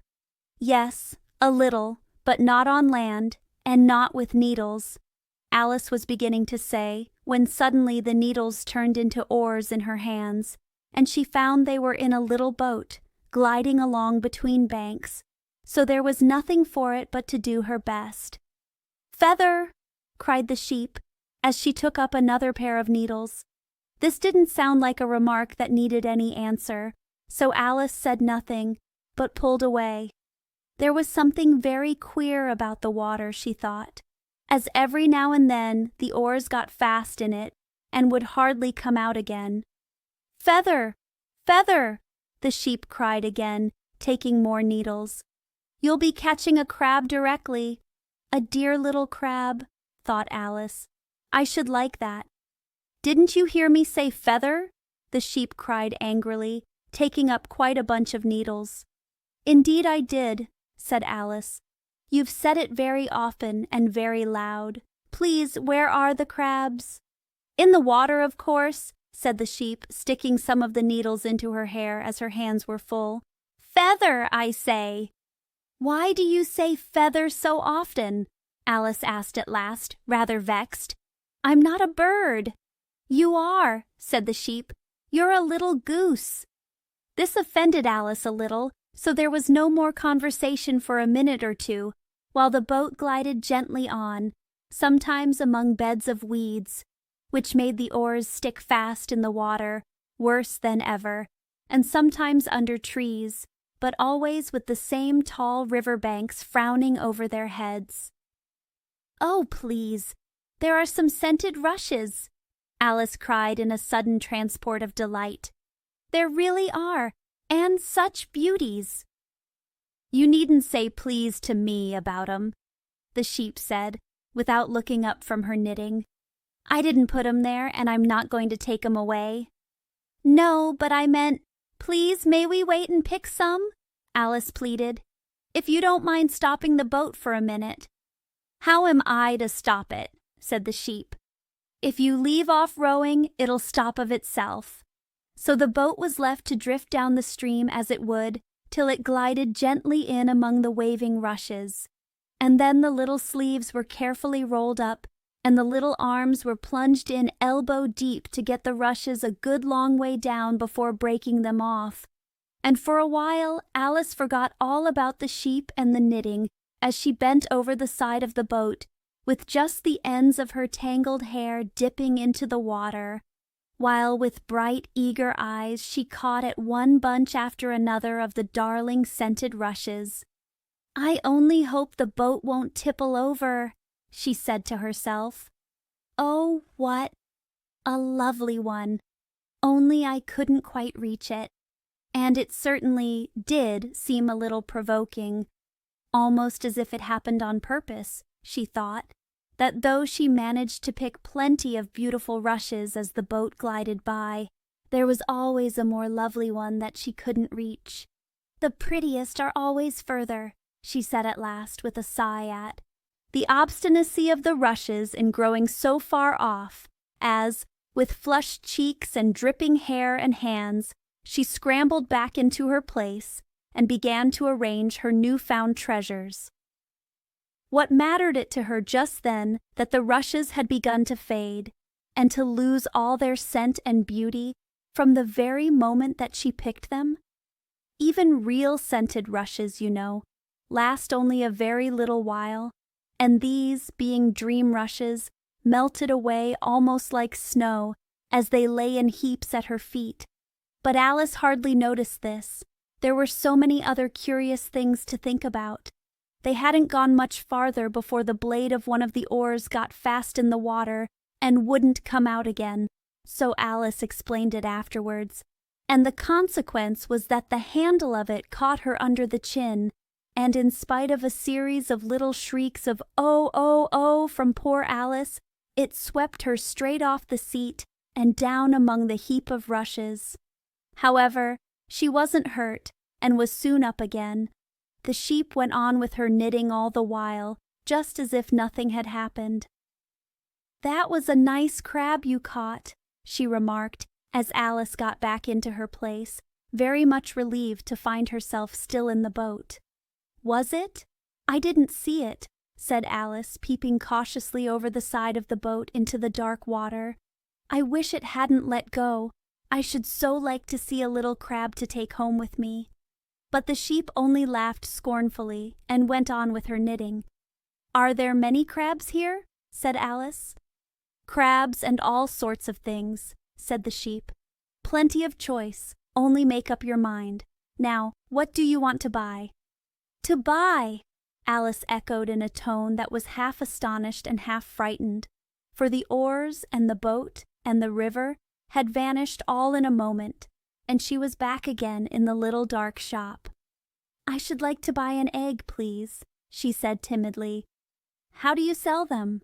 "5 farthing for one, 2 for two," the sheep replied. "Then 2 are cheaper than 1?" Alice said in a surprised tone, taking out her purse. "Only you must eat them both if you buy 2, said the sheep. "Then I'll have 1, please," said Alice as she put the money down on the counter, for she thought to herself, "They mightn't be at all nice, you know." The sheep took the money and put it away in a box. Then she said, "I never put things into people's hands. That would never do. You must get it for yourself." And so saying, she went off to the other end of the shop and set the egg upright on a shelf. "I wonder why it wouldn't do," thought Alice, as she groped her way among the tables and chairs, for the shop was very dark towards the end. "The egg seems to get further away the more I walk towards it. Let me see, is this a chair? Why, it's got branches, I declare. How very odd to find trees growing here, and actually here's a little brook. Well, this is the very queerest shop I ever saw." So she went on, wondering more and more at every step, as everything turned into a tree the moment she came up to it, and she quite expected the egg to do the same. Chapter 6. Humpty Dumpty. However, the egg only got larger and larger, and more human. When she had come within a few yards of it, she saw that it had eyes and a nose and mouth, and when she had come close to it, she saw clearly that it was Humpty Dumpty himself. "It can't be anybody else," she said to herself. "I'm as certain of it, as if his name were written all over his face." It might have been written 100 times, easily, on that enormous face. Humpty Dumpty was sitting with his legs crossed, like a Turk, on the top of a high wall, such a narrow one that Alice quite wondered how he could keep his balance. And as his eyes were steadily fixed in the opposite direction, and he didn't take the least notice of her, she thought he must be a stuffed figure after all. "And how exactly like an egg he is!" she said aloud, standing with her hands ready to catch him, for she was every moment expecting him to fall. "It's very provoking," Humpty Dumpty said after a long silence, looking away from Alice as he spoke, "to be called an egg. Very." "I said you looked like an egg, sir," Alice gently explained. "And some eggs are very pretty, you know," she added, hoping to turn her remark into a sort of a compliment. "Some people," said Humpty Dumpty, looking away from her as usual, "have no more sense than a baby." Alice didn't know what to say to this. It wasn't at all like conversation, she thought, as he never said anything to her. In fact, his last remark was evidently addressed to a tree. So she stood and softly repeated to herself, "Humpty Dumpty sat on a wall. Humpty Dumpty had a great fall. All the king's horses and all the king's men couldn't put Humpty Dumpty in his place again." That last line is much too long for the poetry, she added, almost out loud, forgetting that Humpty Dumpty would hear her. "Don't stand there chattering to yourself like that," Humpty Dumpty said, looking at her for the first time. "But tell me your name and your business." "My name is Alice, but It's a stupid enough name. Humpty Dumpty interrupted impatiently. What does it mean? Must a name mean something? Alice asked doubtfully. Of course it must, Humpty Dumpty said with a short laugh. My name means the shape I am, and a good handsome shape it is too. With a name like yours, you might be any shape almost. Why do you sit out here all alone? Said Alice, not wishing to begin an argument. Why, because there's nobody with me, cried Humpty Dumpty. Did you think I didn't know the answer to that? Ask another. Don't you think you'd be safer down on the ground? Alice went on, not with any idea of making another riddle, but simply in her good-natured anxiety for the queer creature. That wall is so very narrow. What tremendously easy riddles you ask, Humpty Dumpty growled out. Of course I don't think so.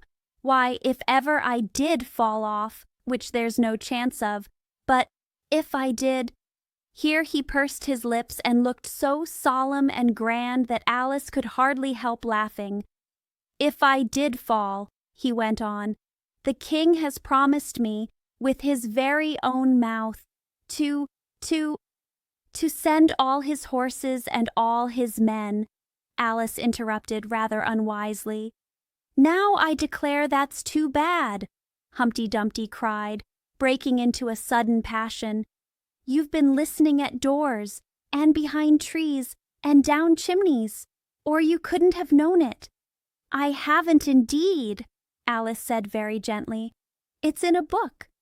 Ah, well, they may write such things in a book, Humpty Dumpty said in a calmer tone. That's what you call a history of England, that is. Now, take a good look at me. I'm one that has spoken to a king. I am. Mayhap you'll never see such another, and to show you I'm not proud, you may shake hands with me. And he grinned almost from ear to ear as he leant forwards and as nearly as possible fell off the wall in doing so, and offered Alice his hand. She watched him a little anxiously as she took it. If he smiled much more, the ends of his mouth might meet behind, she thought, and then I don't know what would happen to his head. I'm afraid it would come off.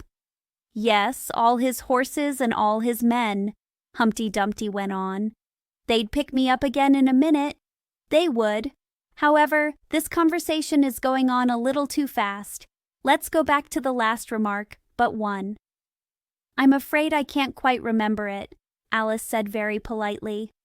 In that case, we start fresh, said Humpty Dumpty. And it's my turn to choose a subject. He talks about it just as if it was a game, thought Alice. So here's a question for you. How old did you say you were? Alice made a short calculation and said, 7 years and 6 months. Wrong! Humpty Dumpty exclaimed triumphantly. You never said a word like it. I thought you meant, how old are you? Alice explained. If I'd meant that, I'd have said it, said Humpty Dumpty. Alice didn't want to begin another argument, so she said nothing. 7 years and 6 months, Humpty Dumpty repeated thoughtfully. An uncomfortable sort of age. Now, if you'd asked my advice, I'd have said, leave off at 7, but it's too late now. I never ask advice about growing, Alice said indignantly. Too proud? The other inquired. Alice felt even more indignant at this suggestion. I mean, she said, that one can't help growing older. One can't, perhaps, said Humpty Dumpty, but 2 can. With proper assistance, you might have left off at 7. What a beautiful belt you've got on, Alice suddenly remarked. They had had quite enough of the subject of age, she thought, and if they really were to take turns in choosing subjects, it was her turn now. At least, she corrected herself on second thoughts, a beautiful cravat, I should have said. No, a belt, I mean. I beg your pardon, she added in dismay, for Humpty Dumpty looked thoroughly offended, and she began to wish she hadn't chosen that subject. If I only knew, she thought to herself, which was neck and which was waist. Evidently Humpty Dumpty was very angry, though he said nothing for a minute or two. When he did speak again, it was in a deep growl. "It is a most provoking thing," he said at last, "when a person doesn't know a cravat from a belt." "I know it's very ignorant of me," Alice said, in so humble a tone that Humpty Dumpty relented. "It's a cravat, child, and a beautiful one, as you say. It's a present from the White King and Queen. There now." "Is it really?" said Alice, quite pleased to find that she had chosen a good subject after all. "They gave it me," Humpty Dumpty continued thoughtfully, as he crossed one knee over the other and clasped his hands round it. "They gave it me for an unbirthday present." "I beg your pardon?" Alice said with a puzzled air. "I'm not offended," said Humpty Dumpty. "I mean, what is an unbirthday present?" "A present given when it isn't your birthday, of course." Alice considered a little. "I like birthday presents best," she said at last. "You don't know what you're talking about," cried Humpty Dumpty. "How many days are there in a year?" 365, said Alice. "And how many birthdays have you?" "1. And if you take 1 from 365, what remains?" 364, of course. Humpty Dumpty looked doubtful. "I'd rather see that done on paper," he said. Alice couldn't help smiling as she took out her memorandum book and worked the sum for him. Humpty Dumpty took the book and looked at it carefully. "That seems to be done right," he began. "You're holding it upside down," Alice interrupted. "To be sure I was," Humpty Dumpty said gaily as she turned it round for him. "I thought it looked a little queer. As I was saying, that seems to be done right, though I haven't time to look it over thoroughly just now, and that shows that there are 364 days when you might get unbirthday presents." "Certainly," said Alice, "and only 1 for birthday presents, you know. There's glory for you." "I don't know what you mean by glory," Alice said. Humpty Dumpty smiled contemptuously. "Of course you don't, till I tell you. I meant, there's a nice knockdown argument for you." "But glory doesn't mean a nice knockdown argument," Alice objected. "When I use a word," Humpty Dumpty said in rather a scornful tone, "it means just what I choose it to mean, neither more nor less." "The question is," said Alice, "whether you can make words mean so many different things." "The question is," said Humpty Dumpty, "which is to be master, that's all." Alice was too much puzzled to say anything, so after a minute Humpty Dumpty began again. "They've a temper, some of them, particularly verbs. They're the proudest. Adjectives you can do anything with, but not verbs.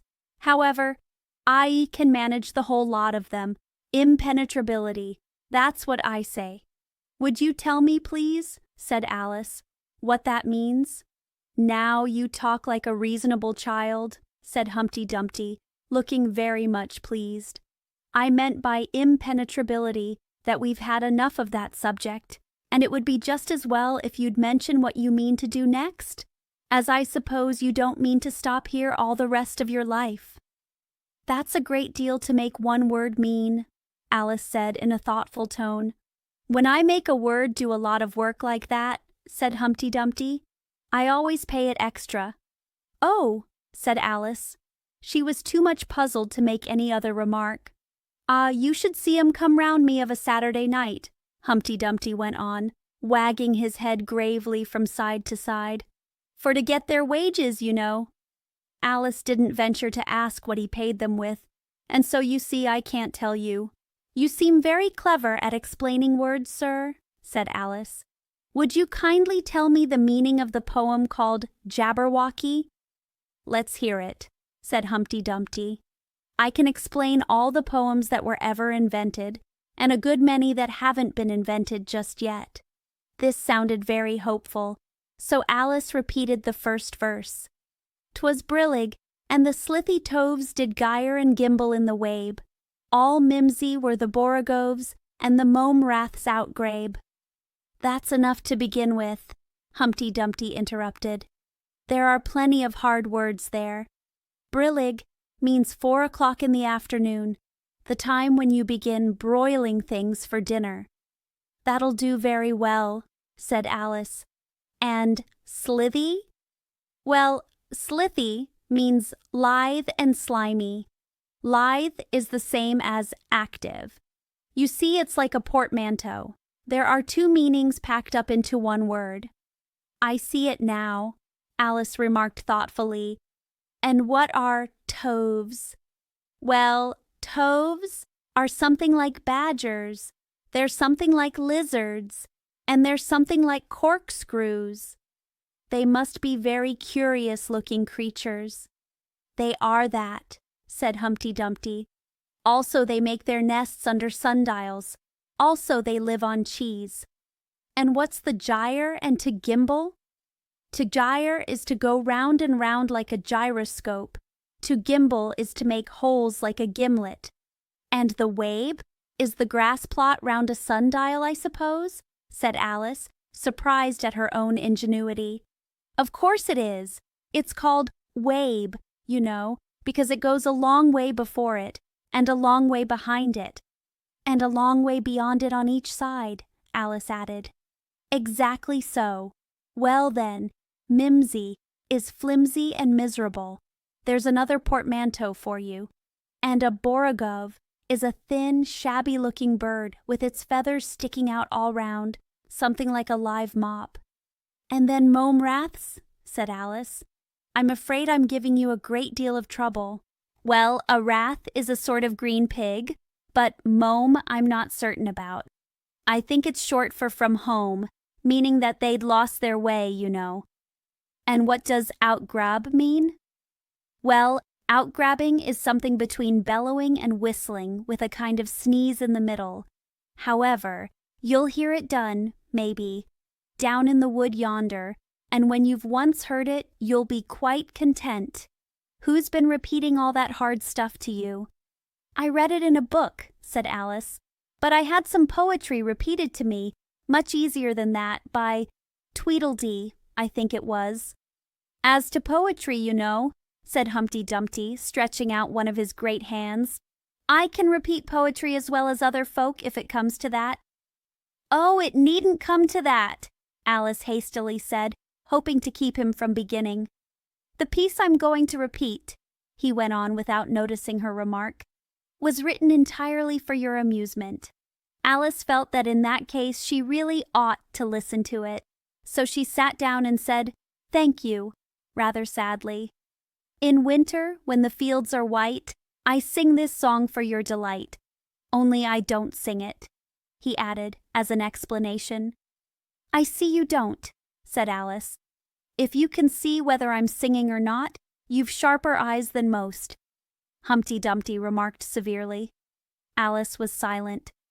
In spring, when woods are getting green, I'll try and tell you what I mean. Thank you very much, said Alice. In summer, when the days are long, perhaps you'll understand the song. In autumn, when the leaves are brown, take pen and ink and write it down.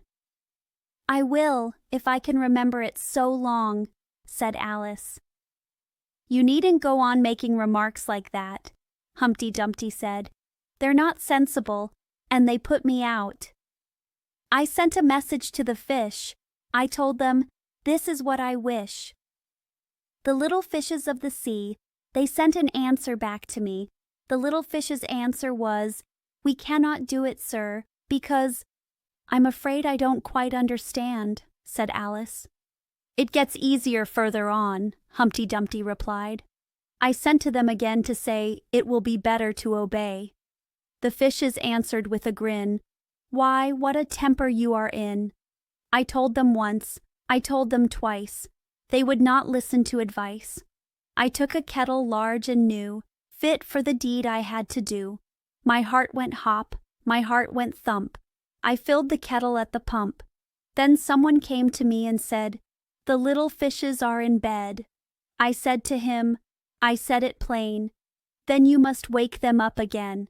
I said it very loud and clear, I went and shouted in his ear. Humpty Dumpty raised his voice almost to a scream as he repeated this verse, and Alice thought with a shudder, I wouldn't have been the messenger for anything. But he was very stiff and proud. He said, You needn't shout so loud. And he was very proud and stiff. He said, I'd go and wake them if... I took a corkscrew from the shelf. I went to wake them up myself. And when I found the door was locked, I pulled and pushed and kicked and knocked. And when I found the door was shut, I tried to turn the handle, but... There was a long pause. Is that all? Alice timidly asked. That's all, said Humpty Dumpty. Goodbye. This was rather sudden, Alice thought, but after such a very strong hint that she ought to be going, she felt that it would hardly be civil to stay. So she got up and held out her hand. Goodbye till we meet again, she said as cheerfully as she could.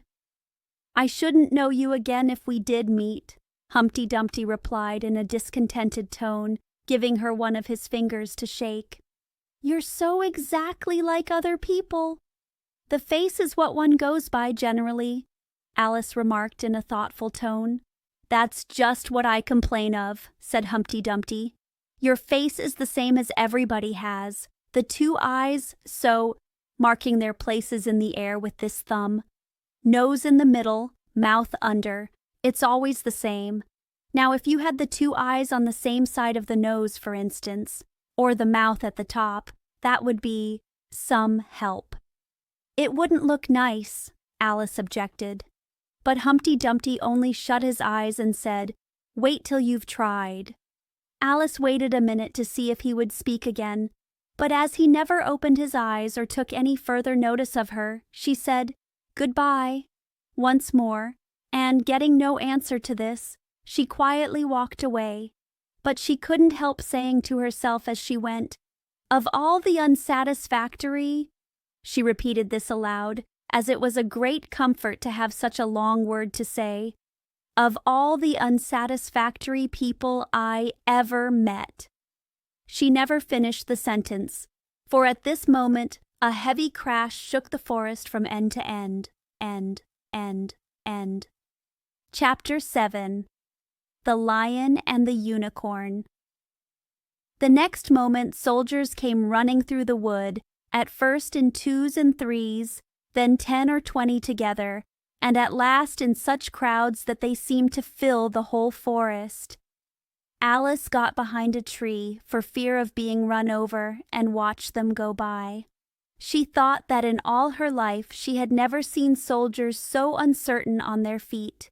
They were always tripping over something or other, and whenever one went down, several more always fell over him, so that the ground was soon covered with little heaps of men. Then came the horses.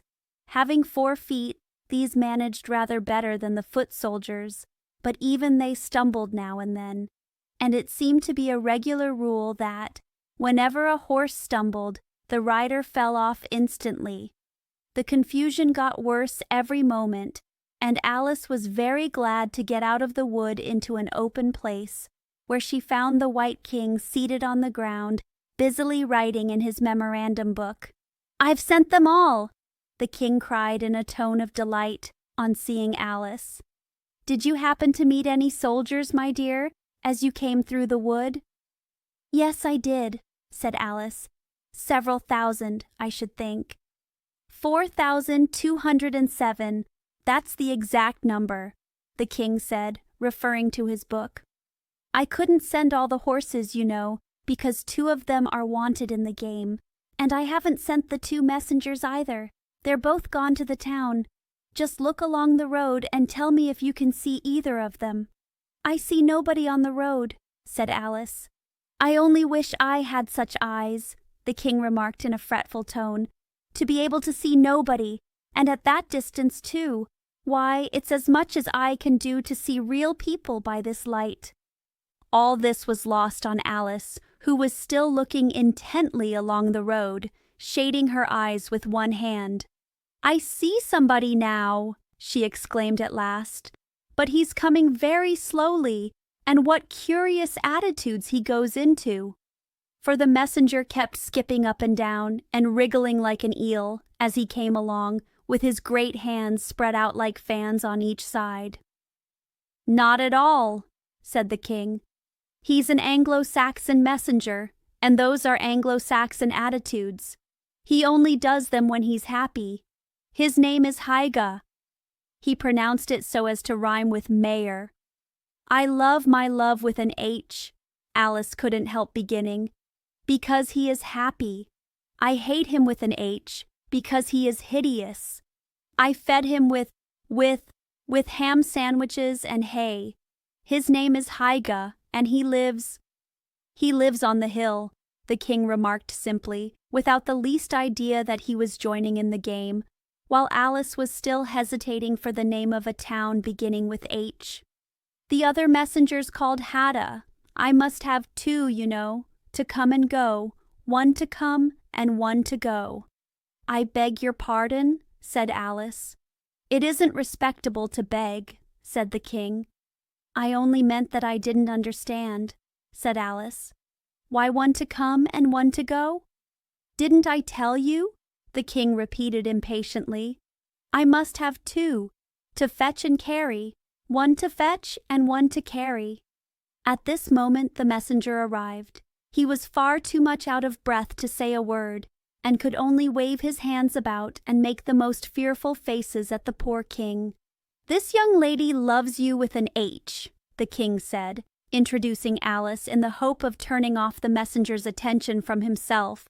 But it was no use. The Anglo-Saxon attitudes only got more extraordinary every moment, while the great eyes rolled wildly from side to side. "You alarm me," said the king. "I feel faint. Give me a ham sandwich." On which the messenger, to Alice's great amusement, opened a bag that hung round his neck and handed a sandwich to the king, who devoured it greedily. "Another sandwich," said the king. "There's nothing but hay left now," the messenger said, peeping into the bag. "Hay, then," the king murmured in a faint whisper. Alice was glad to see that it revived him a good deal. "There's nothing like eating hay when you're faint," he remarked to her as he munched away. "I should think throwing cold water over you would be better," Alice suggested, "or some sal volatile." "I didn't say there was nothing better," the king replied. "I said there was nothing like it," which Alice did not venture to deny. "Who did you pass on the road?" the king went on, holding out his hand to the messenger for some more hay. "Nobody," said the messenger. "Quite right," said the king. "This young lady saw him too, so of course nobody walks slower than you." "I do my best," the messenger said in a sulky tone. "I'm sure nobody walks much faster than I do." "He can't do that," said the king, "or else he'd have been here first. However, now you've got your breath, you may tell us what's happened in the town." "I'll whisper it," said the messenger, putting his hands to his mouth in the shape of a trumpet, and stooping so as to get close to the king's ear. Alice was sorry for this, as she wanted to hear the news too. However, instead of whispering, he simply shouted at the top of his voice, "They're at it again!" "Do you call that a whisper?" cried the poor king, jumping up and shaking himself. "If you do such a thing again, I'll have you buttered. It went through and through my head like an earthquake." "It would have to be a very tiny earthquake," thought Alice. "Who are at it again?" she ventured to ask. "Why, the lion and the unicorn, of course," said the king. "Fighting for the crown?" "Yes, to be sure," said the king. "And the best of the joke is that it's my crown all the while. Let's run and see them." And they trotted off, Alice repeating to herself as she ran the words of the old song. "The lion and the unicorn were fighting for the crown. The lion beat the unicorn all round the town. Some gave them white bread, some gave them brown, some gave them plum cake and drummed them out of town. Does the one that wins Get the crown? She asked, as well as she could, for the run was putting her quite out of breath. Dear me, no, said the king. What an idea! Would you be good enough? Alice panted out, after running a little further, to stop a minute, just to get one's breath again. I'm good enough, the king said, only I'm not strong enough. You see, a minute goes by so fearfully quick. You might as well try to stop a bandersnatch. Alice had no more breath for talking, so they trotted on in silence, till they came in sight of a great crowd, in the middle of which the lion and unicorn were fighting. They were in such a cloud of dust that at first Alice could not make out which was which, but she soon managed to distinguish the unicorn by his horn. They placed themselves close to where Hada, the other messenger, was standing watching the fight, with a cup of tea in one hand and a piece of bread and butter in the other. He's only just out of prison, and he hadn't finished his tea when he was sent in, Hyga whispered to Alice. And they only give them oyster shells in there, so you see he's very hungry and thirsty. How are you, dear child? He went on, putting his arm affectionately round Hada's neck. Hada looked round and nodded, and went on with his bread and butter. Were you happy in prison, dear child? Said Hyga. Hada looked round once more, and this time a tear or two trickled down his cheek, but not a word would he say. Speak, can't you? Hyga cried impatiently, but Hada only munched away and drank some more tea. Speak, won't you? Cried the king. How are they getting on with the fight? Hada made a desperate effort and swallowed a large piece of bread and butter. They're getting on very well, he said in a choking voice. Each of them has been down about 87 times. Then I suppose they'll soon bring the white bread and the brown? Alice ventured to remark. It's waiting for 'em now, said Hada. This is a bit of it as I'm eating. There was a pause in the fight just then, and the lion and the unicorn sat down, panting, while the king called out, 10 minutes allowed for refreshments. Hyga and Hada set to work at once, carrying rough trays of white and brown bread. Alice took a piece to taste, but it was very dry. I don't think they'll fight any more today, the king said to Hada. Go and order the drums to begin. And Hada went bounding away like a grasshopper. For a minute or two Alice stood silent, watching him. Suddenly she brightened up. Look, look, she cried, pointing eagerly. There's the White Queen running across the country. She came flying out of the wood over yonder. How fast those queens can run! There's some enemy after her, no doubt, the king said, without even looking round. That wood's full of them. But aren't you going to run and help her? Alice asked, very much surprised at his taking it so quietly. No use, said the king. She runs so fearfully quick.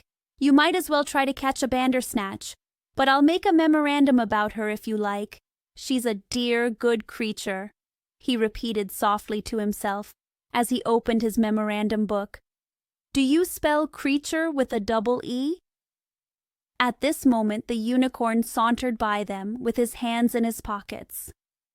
I had the best of it this time, he said to the king, just glancing at him as he passed. A little, the king replied rather nervously. You shouldn't have run him through with your horn, you know. It didn't hurt him, the unicorn said carelessly, and he was going on when his eye happened to fall upon Alice. He turned round rather instantly and stood for some time looking at her with an air of the deepest disgust. What is this?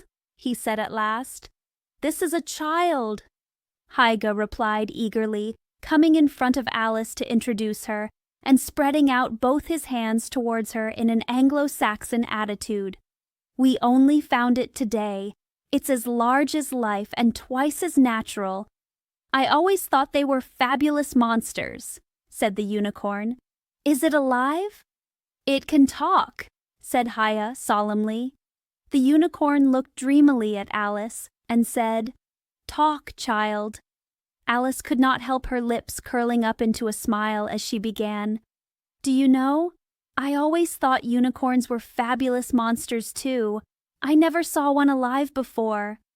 "Well, now that we have seen each other," said the unicorn, "if you'll believe in me, I'll believe in you. Is that a bargain?" "Yes, if you like," said Alice. "Come, fetch out the plum cake, old man," the unicorn went on, turning from her to the king. "None of your brown bread for me." "Certainly, certainly," the king muttered, and beckoned to Hiya. "Open the bag," he whispered. "Quick, not that one. That's full of hay." Hiya took a large cake out of the bag and gave it to Alice to hold, while he got out a dish and carving knife. How they all came out of it, Alice couldn't guess. It was just like a conjuring trick, she thought. The lion had joined them while this was going on. He looked very tired and sleepy, and his eyes were half shut. "What's this?" he said, blinking lazily at Alice, and speaking in a deep, hollow tone that sounded like the tolling of a great bell. "Ah, what is it now?" the unicorn cried eagerly. "You'll never guess." "I couldn't." The lion looked at Alice wearily. "Are you animal, vegetable, or mineral?" he said, yawning at every other word. "It's a fabulous monster," the unicorn cried out, before Alice could reply. "Then hand round the plum cake, monster," the lion said, lying down and putting his chin on his paws. "And sit down, both of you," to the king and the unicorn. "Fair play with the cake, you know." The king was evidently very uncomfortable at having to sit down between the two great creatures, but there was no other place for him. "What a fight we might have for the crown, now," the unicorn said, looking slyly up at the crown, which the poor king was nearly shaking off his head, he trembled so much. "I should win easy," said the lion. "I'm not so sure of that," said the unicorn. "Why, I beat you all round the town, you chicken," the lion replied angrily, half getting up as he spoke. Here the king interrupted, to prevent the quarrel going on. He was very nervous, and his voice quite quivered. "All round the town?" he said. "That's a good long way. Did you go by the old bridge, or the marketplace? You get the best view by the old bridge." "I'm sure I don't know," the lion growled out as he lay down again. "There was too much dust to see anything. What a time the monster is, cutting up that cake." Alice had seated herself on the bank of a little brook, with the great dish on her knees, and was sawing away diligently with the knife. "It's very provoking," she said, in reply to the lion. She was getting quite used to being called the monster. "I've cut several slices already, but they always join on again." "You don't know how to manage looking-glass cakes," the unicorn remarked. "Hand it round first, and cut it afterwards." This sounded nonsense, but Alice very obediently got up and carried the dish round, and the cake divided itself into 3 pieces as she did so. "Now cut it up," said the lion, as she returned to her place with the empty dish. "I say, this isn't fair," cried the unicorn, as Alice sat with the knife in her hand, very much puzzled how to begin. "The monster has given the lion twice as much as me." "She's kept none for herself, anyhow," said the lion. "Do you like plum cake, monster?" But before Alice could answer him, the drums began. Where the noise came from, she couldn't make out. The air seemed full of it, and it rang through and through her head till she felt quite deafened. She started to her feet and sprang across the little brook in her terror, and had just time to see the lion and the unicorn rise to their feet, with angry looks at being interrupted in their feast, before she dropped to her knees and put her hands over her ears, vainly trying to shut out the dreadful uproar. "If that doesn't drum them out of town," she thought to herself, "nothing ever will." Chapter 8. It's My Own Invention. After a while, the noise seemed gradually to die away, till all was dead silence, and Alice lifted up her head in some alarm. There was no one to be seen, and her first thought was that she must have been dreaming about the lion and the unicorn and those queer Anglo-Saxon messengers. However, there was the great dish still lying at her feet, on which she had tried to cut the plum cake. "So I wasn't dreaming after all," she said to herself. Unless we're all part of the same dream. Only I do hope it's my dream, and not the Red King's. I don't like belonging to another person's dream," she went on in a rather complaining tone. "I've a great mind to go and wake him and see what happens." At this moment her thoughts were interrupted by a loud shouting of, "Ahoy! Ahoy! Check!" and a knight dressed in crimson armor came galloping down upon her, brandishing a great club. Just as he reached her, the horse stopped suddenly. "You're my prisoner!" the knight cried as he tumbled off his horse.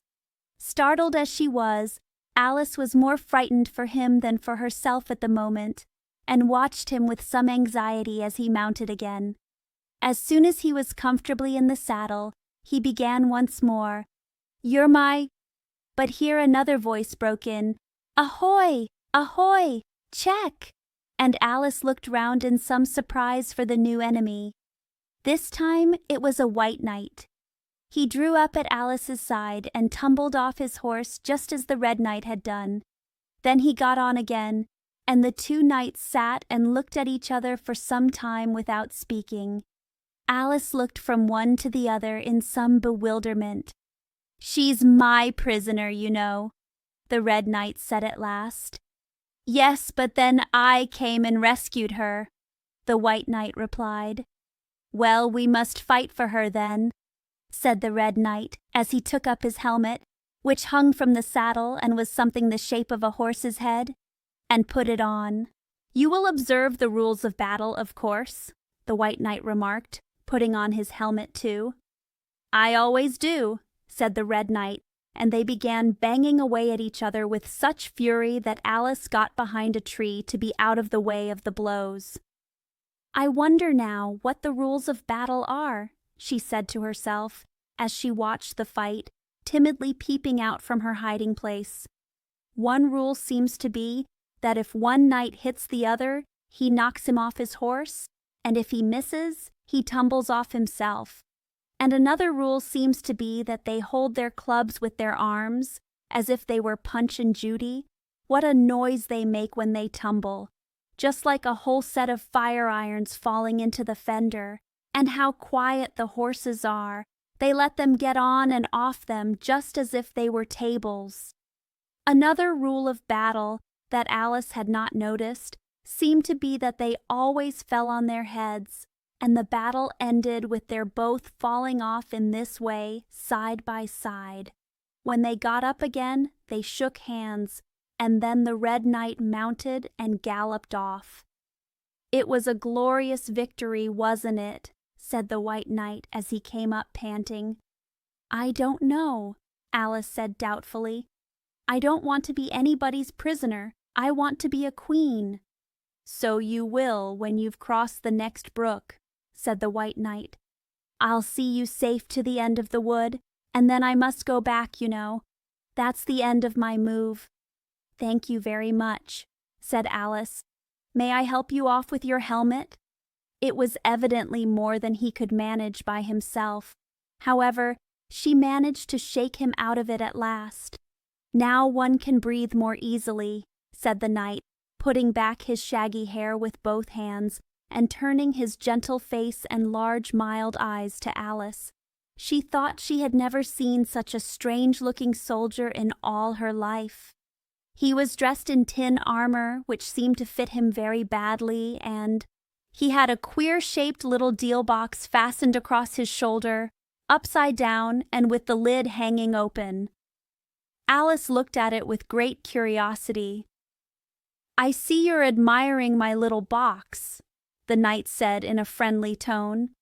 "It's my own invention, to keep clothes and sandwiches in. You see, I carry it upside down so that the rain can't get in." "But the things can get out," Alice gently remarked. "Do you know the lid's open?"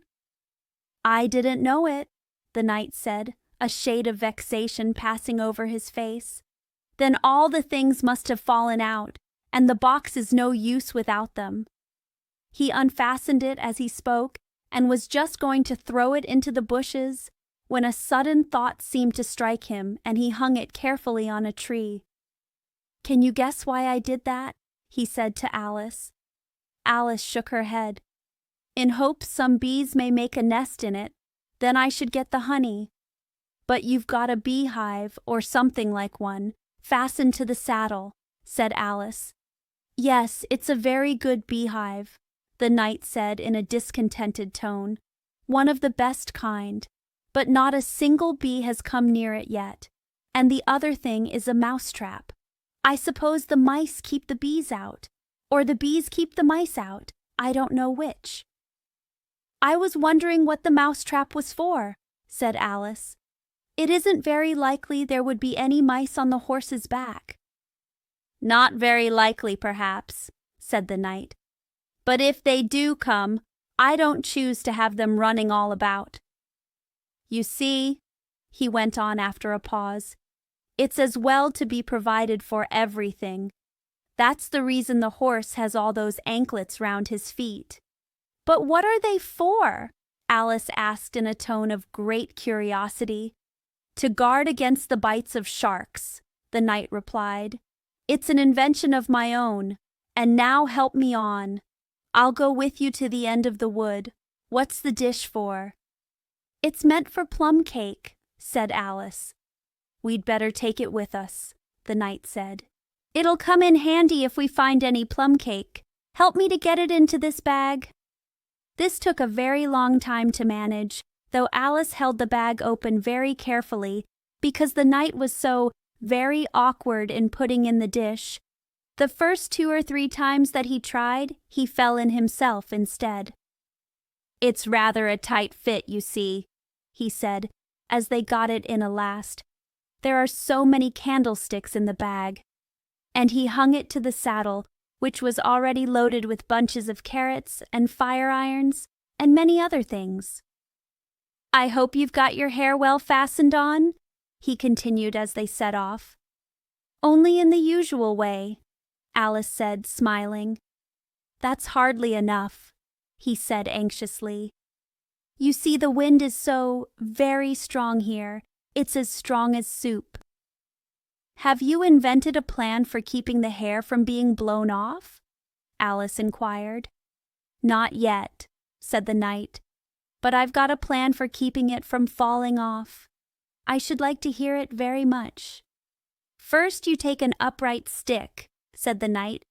"Then you make your hair creep up it like a fruit tree. Now the reason hair falls off is because it hangs down. Things never fall upwards, you know. It's a plan of my own invention. You may try it if you like." It didn't sound a comfortable plan, Alice thought, and for a few minutes she walked on in silence, puzzling over the idea, and every now and then stopping to help the poor knight, who certainly was not a good rider. Whenever the horse stopped, which it did very often, he fell off in front, and whenever it went on again, which it generally did rather suddenly, he fell off behind. Otherwise, he kept on pretty well, except that he had a habit of now and then falling off sideways, and as he generally did this on the side on which Alice was walking, she soon found that it was the best plan not to walk quite close to the horse. "I'm afraid you've not had much practice in riding," she ventured to say, as she was helping him up from his 5th tumble. The knight looked very much surprised, and a little offended at the remark. "What makes you say that?" he asked, as he scrambled back into the saddle, keeping hold of Alice's hair with one hand, to save himself from falling over on the other side. "Because people don't fall off quite so often when they've had much practice." "I've had plenty of practice," the knight said very gravely. "Plenty of practice." Alice could think of nothing better to say than, "Indeed?" But she said it as heartily as she could. They went on a little way in silence after this, the knight with his eyes shut, muttering to himself, and Alice watching anxiously for the next tumble. "The great art of riding," the knight suddenly began in a loud voice, waving his right arm as he spoke, "is to keep—" Here the sentence ended as suddenly as it had begun, as the knight fell heavily on the top of his head exactly in the path where Alice was walking. She was quite frightened this time, and said in an anxious tone as she picked him up, "I hope no bones are broken?" "None to speak of," the knight said, as if he didn't mind breaking 2 or 3 of them. "The great art of riding, as I was saying, is to keep your balance properly. Like this, you know." He let go the bridle and stretched out both his arms to show Alice what he meant, and this time he fell flat on his back, right under the horse's feet. "Plenty of practice," he went on repeating, all the time that Alice was getting him on his feet again. "Plenty of practice." "It's too ridiculous," cried Alice, losing all her patience this time. "You ought to have a wooden horse on wheels, that you ought." "Does that kind go smoothly?" the knight asked in a tone of great interest, clasping his arms round the horse's neck as he spoke, just in time to save himself from tumbling off again. "Much more smoothly than a live horse," Alice said, with a little scream of laughter, in spite of all she could do to prevent it. "I'll get one," the knight said thoughtfully to himself. "1 or 2, several." There was a short silence after this, and then the knight went on again. "I'm a great hand at inventing things. Now, I dare say you noticed that last time you picked me up, that I was looking rather thoughtful?" "You were a little grave," said Alice. "Well, just then I was inventing a new way of getting over a gate. Would you like to hear it?"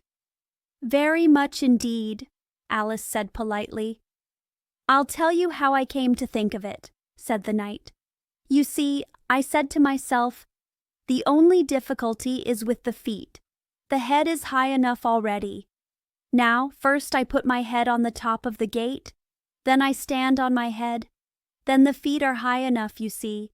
Then I'm over, you see." "Yes, I suppose you'd be over when that was done," Alice said thoughtfully. "But don't you think it would be rather hard?" "I haven't tried it yet," the knight said gravely. "So I can't tell for certain, but I'm afraid it would be a little hard." He looked so vexed at the idea that Alice changed the subject hastily. "What a curious helmet you've got," she said cheerfully. "Is that your invention too?" The knight looked down proudly at his helmet which hung from the saddle. "Yes," he said, "but I've invented a better one than that, like a sugar loaf. When I used to wear it, if I fell off the horse, it always touched the ground directly. So I had a very little way to fall, you see. But there was the danger of falling into it, to be sure. That happened to me once, and the worst of it was, before I could get out again, the other white knight came and put it on. He thought it was his own helmet." The knight looked so solemn about it that Alice did not dare to laugh. "I'm afraid you must have hurt him," she said in a trembling voice, "being on the top of his head." "I had to kick him, of course," the knight said very seriously. "And then he took the helmet off again, but it took hours and hours to get me out. I was as fast as lightning, you know." "But that's a different kind of fastness," Alice objected. The knight shook his head. "It was all kinds of fastness with me, I can assure you," he said. He raised his hands in some excitement as he said this, and instantly rolled out of the saddle and fell headlong into a deep ditch. Alice ran to the side of the ditch to look for him. She was rather startled by the fall, as for some time he had kept on very well, and she was afraid that he really was hurt this time. However, though she could see nothing but the soles of his feet, she was much relieved to hear that he was talking on in his usual tone. All kinds of fastness, he repeated, but it was careless of him to put another man's helmet on, with the man in it too. How can you go on talking so quietly, head downwards? Alice asked, as she dragged him out by the feet and laid him in a heap on the bank. The knight looked surprised at the question. What does it matter where my body happens to be? He said. My mind goes on working all the same. In fact, the more head downwards I am, the more I keep inventing new things. Now, the cleverest thing of the sort that I ever did, he went on after a pause, was inventing a new pudding during the meat course. In time to have it cooked for the next course? Said Alice. Well, not the next course, the knight said in a slow, thoughtful tone. No, certainly not the next course. Then it would have to be the next day. I suppose you wouldn't have 2 pudding courses in one dinner? Well, not the next day, the knight repeated as before. Not the next day. In fact, he went on, holding his head down and his voice getting lower and lower, I don't believe that pudding ever was cooked. In fact, I don't believe that pudding ever will be cooked. And yet it was a very clever pudding to invent. What did you mean it to be made of? Alice asked, hoping to cheer him up, for the poor knight seemed quite low-spirited about it. It began with blotting paper, the knight answered with a groan.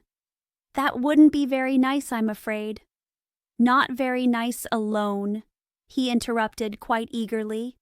But you've no idea what a difference it makes mixing it with other things, such as gunpowder and sealing wax. And here I must leave you. They had just come to the end of the wood. Alice could only look puzzled. She was thinking of the pudding. You are sad, the knight said in an anxious tone. Let me sing you a song to comfort you. Is it very long? Alice asked, for she had heard a good deal of poetry that day. It's long, said the knight, but very, very beautiful. Everybody that hears me sing it, either it brings the tears into their eyes, or else... Or else what? Said Alice, for the knight had made a sudden pause.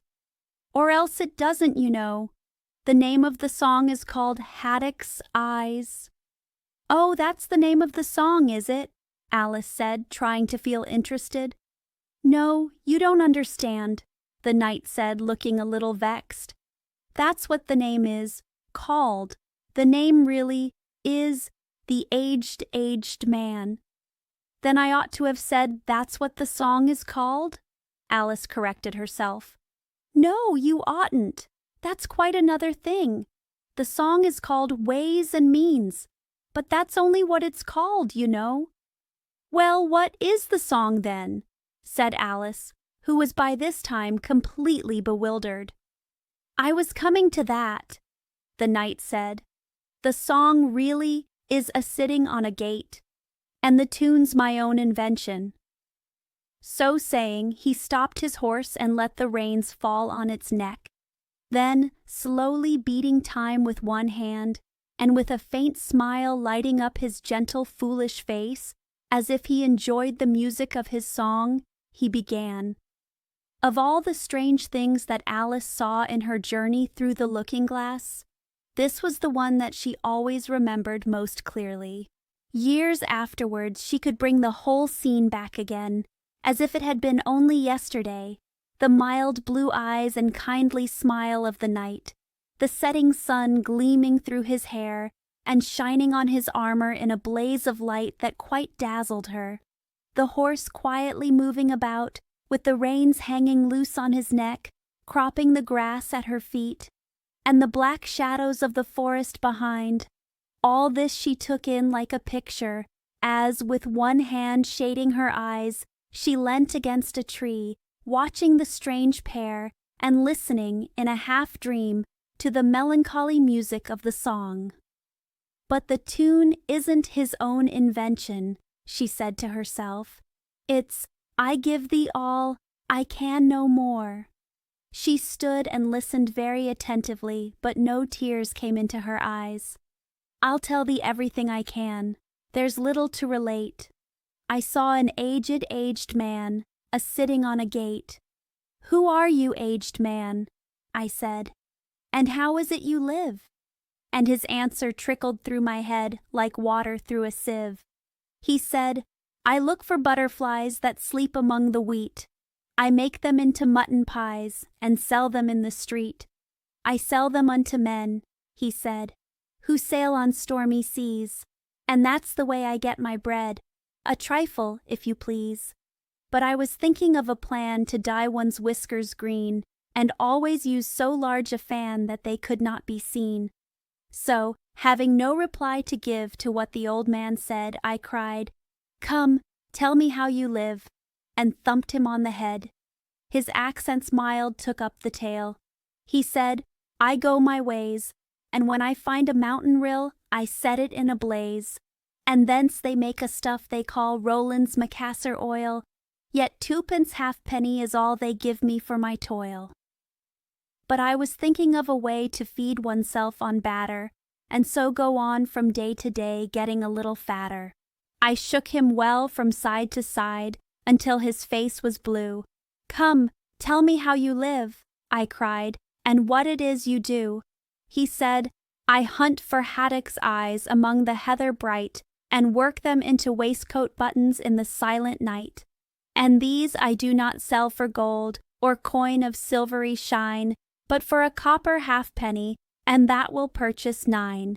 I sometimes dig for buttered rolls, or set lime twigs for crabs. I sometimes search the grassy knolls for wheels of handsome cabs. And that's the way,' he gave a wink, 'by which I get my wealth, and very gladly will I drink your honor's noble health.' I heard him then, for I had just completed my design to keep the Menai Bridge from rust by boiling it in wine. I thanked him much for telling me the way he got his wealth, but chiefly for his wish that he might drink my noble health.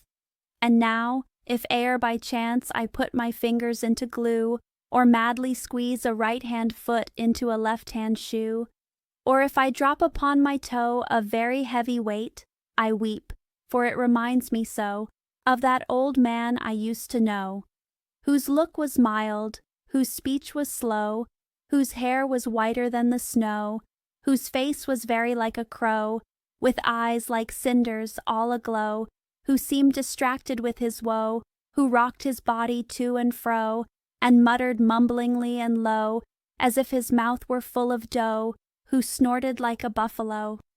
That summer evening long ago, a-sitting on a gate, as the knight sang the last words of the ballad, he gathered up the reins, and turned his horse's head along the road by which they had come. 'You've only a few yards to go,' he said, 'down the hill and over that little brook, and then you'll be a queen. But you'll stay and see me off first?' he added as Alice turned with an eager look in the direction to which he pointed. 'I shan't be long. You'll wait and wave your handkerchief when I get to that turn in the road? I think it'll encourage me, you see.' 'Of course I'll wait,' said Alice. 'And thank you very much for coming so far, and for the song. I liked it very much.' 'I hope so,' the knight said doubtfully, 'but you didn't cry so much as I thought you would.' So they shook hands, and then the knight rode slowly away into the forest. 'It won't take long to see him off, I expect,' Alice said to herself as she stood watching him. 'There he goes, right on his head as usual. However, he gets on again pretty easily. That comes of having so many things hung round the horse.' So she went on talking to herself as she watched the horse walking leisurely along the road, and the knight tumbling off, first on one side and then on the other. After the 4th or 5th tumble he reached the turn, and then she waved her handkerchief to him and waited till he was out of sight. 'I hope it encouraged him,' she said, as she turned to run down the hill. 'And now for the last brook, and to be a queen! How grand it sounds!' A very few steps brought her to the edge of the brook. 'The 8th square at last!' she cried as she bounded across and threw herself down to rest on a lawn as soft as moss, with little flower beds dotted about it here and there. "Oh, how glad I am to get here, and what is this on my head?" she exclaimed in a tone of dismay as she put her hands up to something very heavy and fitted tight all round her head. "But how can it have got there without my knowing it?"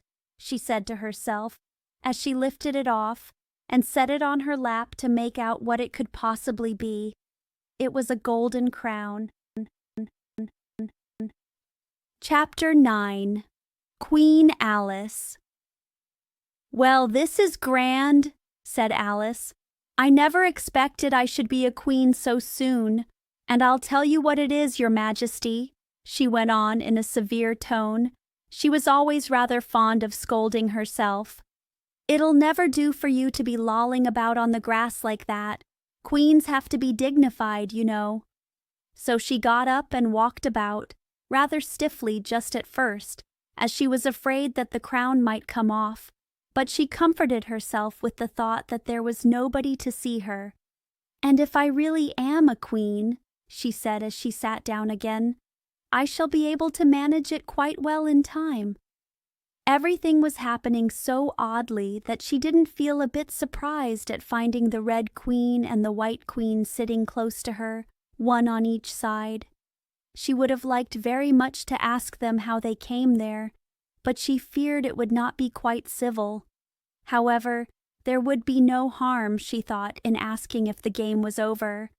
"Please, would you tell me," she began, looking timidly at the Red Queen. "Speak when you're spoken to."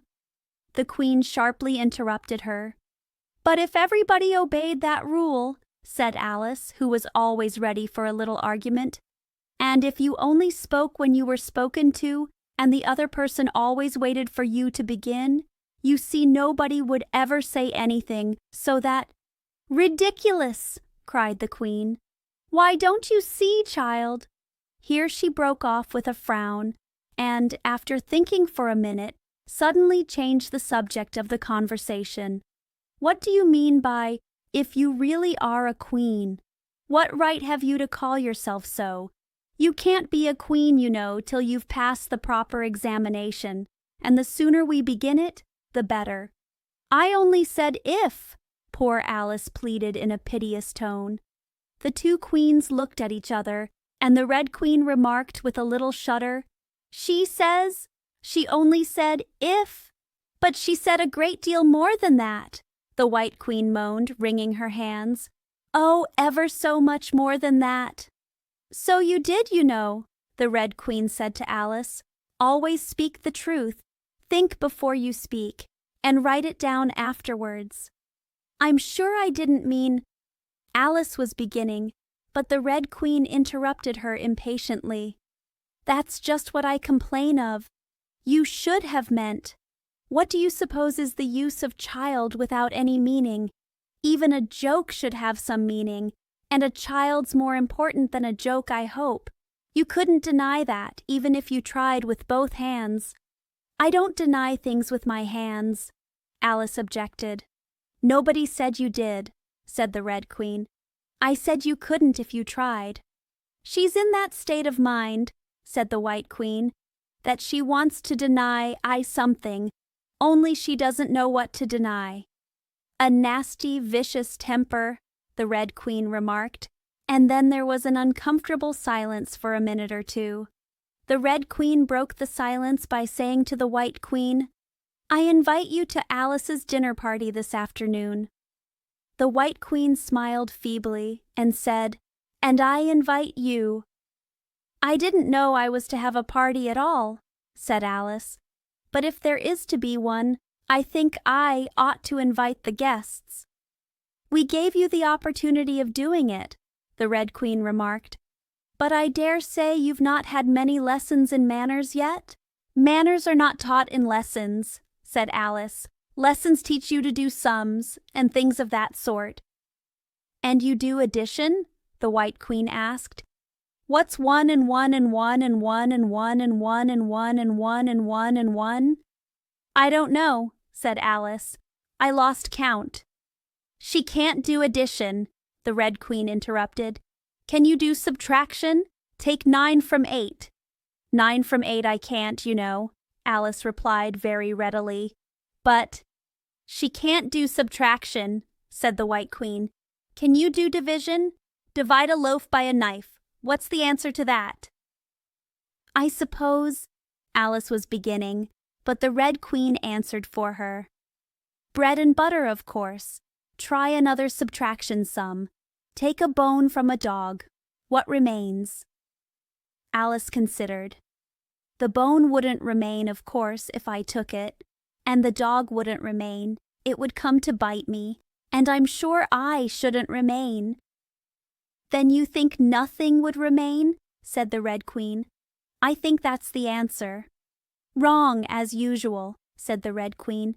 The dog's temper would remain. But I don't see how— Why, look here, the Red Queen cried. The dog would lose its temper, wouldn't it? Perhaps it would, Alice replied cautiously. Then if the dog went away, its temper would remain, the Queen exclaimed triumphantly. Alice said as gravely as she could, they might go different ways. But she couldn't help thinking to herself, what dreadful nonsense we are talking. She can't do sums a bit, the Queen said together with great emphasis. Can you do sums? Alice said, turning suddenly on the White Queen, for she didn't like being found fault with so much. The Queen gasped and shut her eyes. I can do addition if you give me time, but I can't do subtraction, under any circumstances. Of course you know your ABC, said the Red Queen. To be sure I do, said Alice. So do I, the White Queen whispered. We'll often say it over together, dear. And I'll tell you a secret. I can read words of one letter. Isn't that grand? However, don't be discouraged. You'll come to it in time. Here the Red Queen began again. Can you answer useful questions? She said. How is bread made? I know that, Alice cried eagerly. You take some flour. Where do you pick the flour? The White Queen asked. In a garden or in the hedges? Well, it isn't picked at all, Alice explained. It's ground. How many acres of ground? Said the White Queen. You mustn't leave out so many things. Fan her head, the Red Queen anxiously interrupted. She'll be feverish after so much thinking. So they set to work and fanned her with bunches of leaves, till she had to beg them to leave off. It blew her hair about so. She's all right again now, said the Red Queen. Do you know languages? What's the French for fiddle-de-day? Fiddle-de-day's not English, Alice replied gravely. Whoever said it was? Said the Red Queen. Alice thought she saw a way out of the difficulty this time.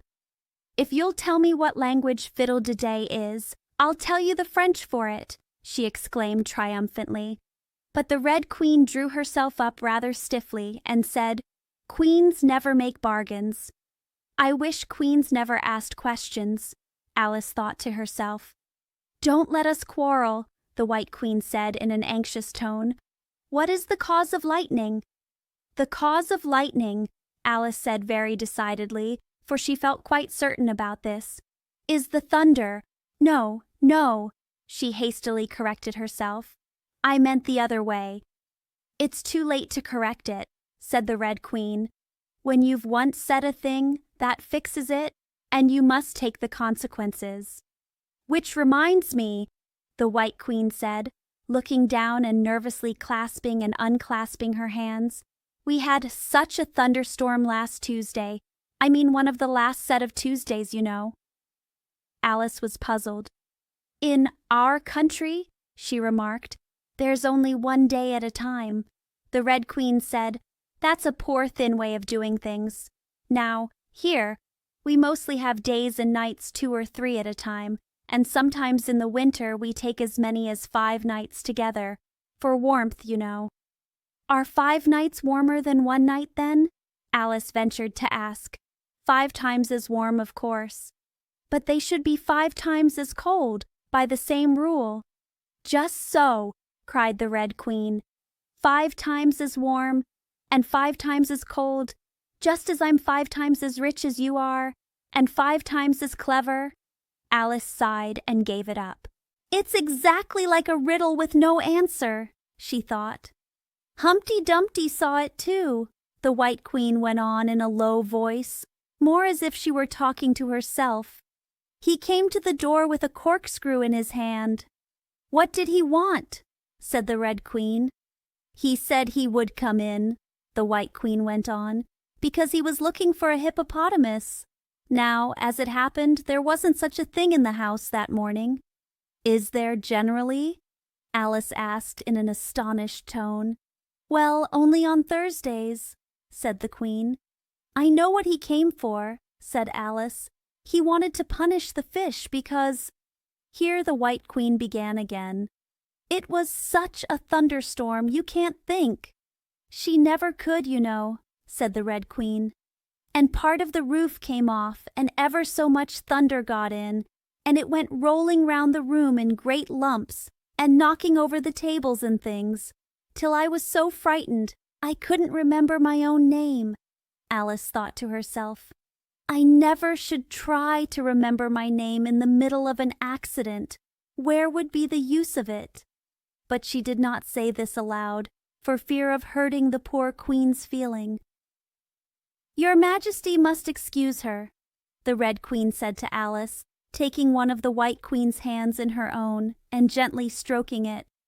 "She means well, but she can't help saying foolish things, as a general rule." The White Queen looked timidly at Alice, who felt she ought to say something kind, but really couldn't think of anything at the moment. "She never was really well brought up," the Red Queen went on, "but it's amazing how good-tempered she is. Pat her on the head and see how pleased she'll be." But this was more than Alice had courage to do. A little kindness and putting her hair in papers would do wonders with her. The White Queen gave a deep sigh and laid her head on Alice's shoulder. "I am so sleepy," she moaned. "She's tired, poor thing," said the Red Queen. "Smooth her hair, lend her your nightcap, and sing her a soothing lullaby." "I haven't got a nightcap with me," said Alice, as she tried to obey the first direction, "and I don't know any soothing lullabies." "I must do it myself, then," said the Red Queen, and she began, "Hush-a-bye, lady, in Alice's lap. Till the feast's ready, we've time for a nap. When the feast's over, we'll go to the ball. Red Queen and White Queen and Alice and all. And now you know the words," she added as she put her head down on Alice's other shoulder. "Just sing it through to me. I'm getting sleepy too." In another moment both queens were fast asleep and snoring loud. "What am I to do?" exclaimed Alice, looking about in great perplexity, as first one round head and then the other rolled down from her shoulder and lay like a heavy lump in her lap. "I don't think it ever happened before that anyone had to take care of 2 queens asleep at once. No, not in all the history of England. It couldn't, you know, because there never was more than 1 queen at a time. Do wake up, you heavy things," she went on in an impatient tone, but there was no answer but a gentle snoring. The snoring got more distinct every minute and sounded more like a tune. At last she could even make out the words, and she listened so eagerly that when the 2 great heads vanished from her lap, she hardly missed them. She was standing before an arched doorway over which were the words, "Queen Alice," in large letters, and on each side of the arch there was a bell handle. One was marked "Visitor's Bell," and the other "Servant's Bell." "I'll wait till the song's over," thought Alice, "and then I'll ring the— Which bell must I ring?" she went on, very much puzzled by the names. "I'm not a visitor and I'm not a servant. There ought to be one marked Queen, you know." Just then the door opened a little way, and a creature with a long beak put its head out for a moment and said, no admittance till the week after next, and shut the door again with a bang. Alice knocked and rang in vain for a long time, but at last a very old frog, who was sitting under a tree, got up and hobbled slowly towards her. He was dressed in bright yellow and had enormous boots on. "What is it now?" the frog said in a deep, hoarse whisper. Alice turned round, ready to find fault with anybody. "Where's the servant whose business it is to answer the door?" she began angrily. "Which door?" said the frog. Alice almost stamped with irritation at the slow drawl in which he spoke. "This door, of course." The frog looked at the door with his large, dull eyes for a minute.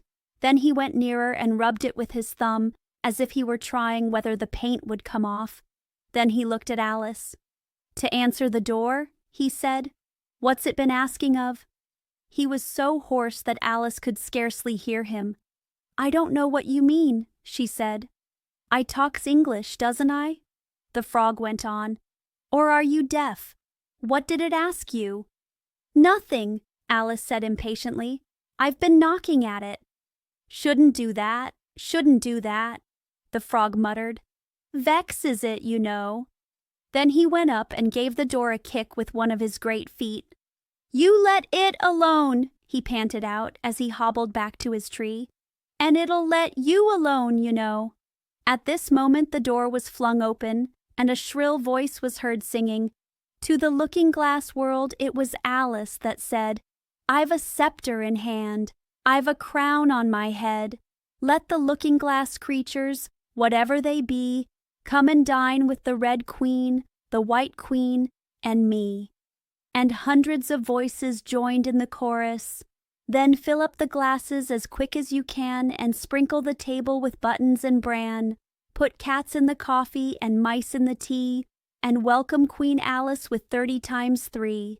Then followed a confused noise of cheering, and Alice thought to herself, 30 times 3 makes 90. I wonder if anyone's counting."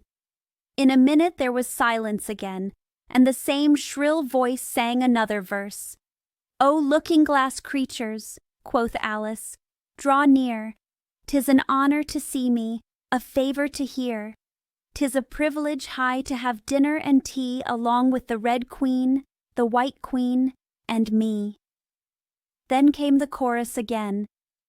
"Then fill up the glasses with treacle and ink, or anything else that is pleasant to drink. Mix sand with the cider and wool with the wine, and welcome Queen Alice with 90 times 9. 90 times 9, Alice repeated in despair. "Oh, that'll never be done. I'd better go in at once." And there was a dead silence the moment she appeared. Alice glanced nervously along the table as she walked up the large hall and noticed that there were about 50 guests of all kinds.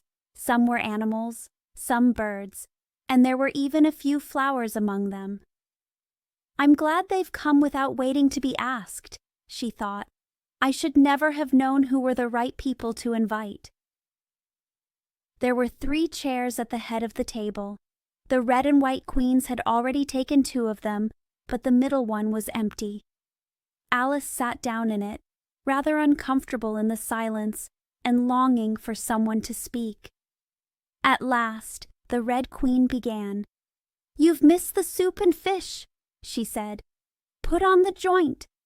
And the waiters set a leg of mutton before Alice, who looked at it rather anxiously, as she had never had to carve a joint before. "You look a little shy. Let me introduce you to that leg of mutton," said the Red Queen. "Alice. Mutton. Mutton. Alice."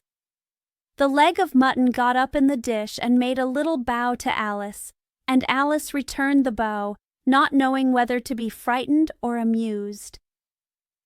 "May I give you a slice?" she said, taking up the knife and fork and looking from one queen to the other. "Certainly not," the Red Queen said, very decidedly. "It isn't etiquette to cut anyone you've been introduced to. Remove the joint." And the waiters carried it off and brought a large plum pudding in its place. I won't be introduced to the pudding, please, Alice said rather hastily, or we shall get no dinner at all. May I give you some? But the Red Queen looked sulky and growled, Pudding, Alice, Alice, pudding, remove the pudding! And the waiters took it away so quickly that Alice couldn't return its bow. However, she didn't see why the Red Queen should be the only one to give orders, so, as an experiment, she called out, Waiter, bring back the pudding! And there it was again, in a moment, like a conjuring trick. It was so large that she couldn't help feeling a little shy with it, as she had been with the mutton. However, she conquered her shyness by a great effort and cut a slice and handed it to the Red Queen. What impertinence, said the pudding. I wonder how you'd like it, if I were to cut a slice out of you, you creature. It spoke in a thick, sweety sort of voice, and Alice hadn't a word to say in reply. She could only sit and look at it and gasp. Make a remark, said the Red Queen. It's ridiculous to leave all the conversation to the pudding. Do you know, I've had such a quantity of poetry repeated to me today? Alice began, a little frightened at finding that, the moment she opened her lips, there was dead silence, and all eyes were fixed upon her. And it's a very curious thing, I think. Every poem was about fishes in some way. Do you know why they're so fond of fishes, all about here? She spoke to the Red Queen, whose answer was a little wide of the mark. As to fishes, she said, very slowly and solemnly, putting her mouth close to Alice's ear, Her White Majesty knows a lovely riddle, all in poetry, all about fishes. Shall she repeat it? Her Red Majesty's very kind to mention it, the White Queen murmured into Alice's other ear in a voice like the cooing of a pigeon. It would be such a treat. May I? Please do, Alice said very politely. The White Queen laughed with delight and stroked Alice's cheek. Then she began, First, the fish must be caught. That is easy. A baby, I think, could have caught it. Next, the fish must be bought. That is easy. A penny, I think, would have bought it. Now cook me the fish. That is easy, and will not take more than a minute. Let it lie in a dish.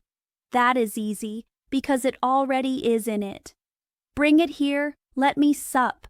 It is easy to set such a dish on the table. Take the dish cover up. Ah, that is so hard that I fear I'm unable, for it holds it like glue, holds the lid to the dish while it lies in the middle.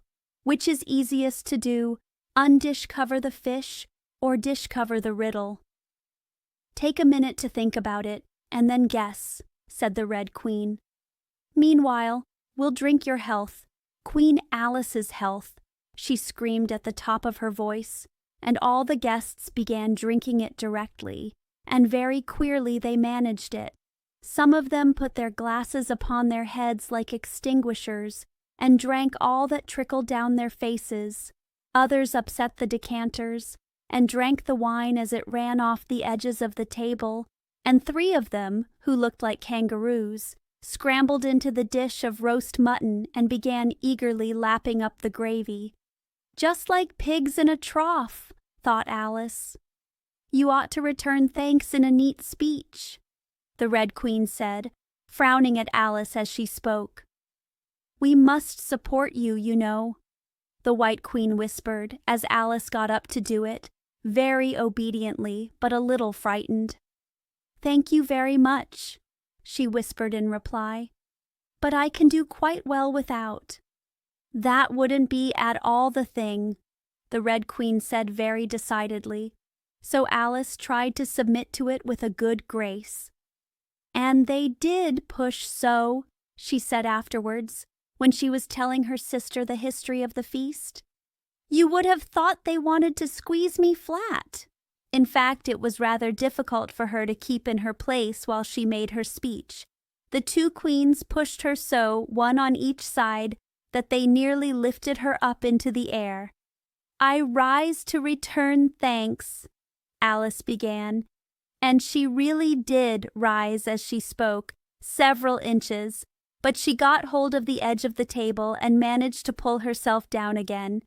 "Take care of yourself!" screamed the White Queen, seizing Alice's hair with both her hands. "Something's going to happen." And then, as Alice afterwards described it, all sorts of things happened in a moment. The candles all grew up to the ceiling, looking something like a bed of rushes with fireworks at the top. As to the bottles, they each took a pair of plates, which they hastily fitted on as wings, and so, with forks for legs, went fluttering about in all directions. "And very like birds they look," Alice thought to herself, as well as she could in the dreadful confusion that was beginning. At this moment she heard a hoarse laugh at her side, and turned to see what was the matter with the White Queen. But instead of the Queen, there was the leg of mutton sitting in the chair. "Here I am!" cried a voice from the soup tureen, and Alice turned again, just in time to see the Queen's broad, good-natured face grinning at her for a moment over the edge of the tureen, before she disappeared into the soup. There was not a moment to be lost. Already several of the guests were lying down in the dishes, and the soup ladle was walking up the table towards Alice's chair and beckoning to her impatiently to get out of its way. "I can't stand this any longer," she cried as she jumped up and seized the tablecloth with both hands. One good pull, and plates, dishes, guests, and candles came crashing down together in a heap on the floor. "And as for you," she went on, turning fiercely upon the Red Queen, whom she considered as the cause of all the mischief, but the Queen was no longer at her side. She had suddenly dwindled down to the size of a little doll, and was now on the table, merrily running round and round after her own shawl, which was trailing behind her. At any other time, Alice would have felt surprised at this, but she was far too much excited to be surprised at anything, now. "As for you," she repeated, catching hold of the little creature in the very act of jumping over a bottle which had just lighted upon the table, "I'll shake you into a kitten, that I will." Chapter 10. Shaking. She took her off the table as she spoke, and shook her backwards and forwards with all her might. The Red Queen made no resistance whatever, only her face grew very small, and her eyes got large and green. And still, as Alice went on shaking her, she kept on growing shorter and fatter and softer and rounder and... Chapter 11. Waking. And it really was a kitten, after all. Chapter 12. Which dreamed it? "Your Majesty shouldn't purr so loud," Alice said, rubbing her eyes, and addressing the kitten, respectfully, yet with some severity. "You woke me out of such a nice dream. And you've been along with me, Kitty, all through the looking-glass world. Did you know it, dear?" "It is a very inconvenient habit of kittens," Alice had once made the remark, "that, whatever you say to them, they always purr. If they would only purr for yes and mew for no, or any rule of that sort," she had said, "so that one could keep up a conversation. But how can you talk with a person if they always say the same thing?" On this occasion the kitten only purred, and it was impossible to guess whether it meant yes or no. So Alice hunted among the chessmen on the table till she had found the Red Queen. Then she went down on her knees on the hearth-rug and put the kitten and the Queen to look at each other. "Now, Kitty," she cried, clapping her hands triumphantly, "confess that was what you turned into." But it wouldn't look at it, she said when she was explaining the thing afterwards to her sister. "It turned away its head and pretended not to see it, but it looked a little ashamed of itself, so I think it must have been the Red Queen." "Sit up a little more stiffly, dear," Alice cried with a merry laugh, "and curtsy while you're thinking what to, what to purr. It saves time, remember?" And she caught it up and gave it one little kiss, just in honor of having been a Red Queen. "Snowdrop, my pet," she went on, looking over her shoulder at the white kitten, which was still patiently undergoing its toilet. "When will Dinah have finished with your white majesty, I wonder? That must be the reason you were so untidy in my dream. Dinah, do you know that you're scrubbing a white queen? Really, it's most disrespectful of you. And what did Dinah turn to, I wonder?" she prattled on as she settled comfortably down with one elbow in the rug and her chin in her hand to watch the kittens. "Tell me, Dinah, did you turn to Humpty Dumpty?" "I think you did. However, you'd better not mention it to your friends just yet, for I'm not sure. By the way, Kitty, if only you'd been really with me in my dream, there was one thing you would have enjoyed. I had such a quantity of poetry said to me, all about fishes. Tomorrow morning you shall have a real treat. All the time you're eating your breakfast, I'll repeat The Walrus and the Carpenter to you, and then you can make believe it's oysters, dear. Now, Kitty, let's consider who it was that dreamed it all. This is a serious question, my dear, and you should not go on licking your paw like that, as if Dinah hadn't washed you this morning. You see, Kitty, it must have been either me or the Red King. He was part of my dream, of course, but then I was part of his dream, too." "Was it the Red King, Kitty? You were his wife, my dear, so you ought to know. Oh, Kitty, do help to settle it. I'm sure your paw can wait." But the provoking kitten only began on the other paw and pretended it hadn't heard the question. Which do you think it was? A boat beneath a sunny sky, lingering onward dreamily in an evening of July. Children three that nestle near, eager eye and willing ear, pleased a simple tale to hear. Long has paled that sunny sky. Echoes fade and memories die. Autumn frosts have slain July. Still she haunts me phantom-wise, Alice moving under skies never seen by waking eyes. Children yet, the tale to hear, eager eye and willing ear, lovingly shall nestle near. In a wonderland they lie, dreaming as the days go by, dreaming as the summers die, ever drifting down the stream, lingering in the golden gleam. Life, what is it but a dream? The end.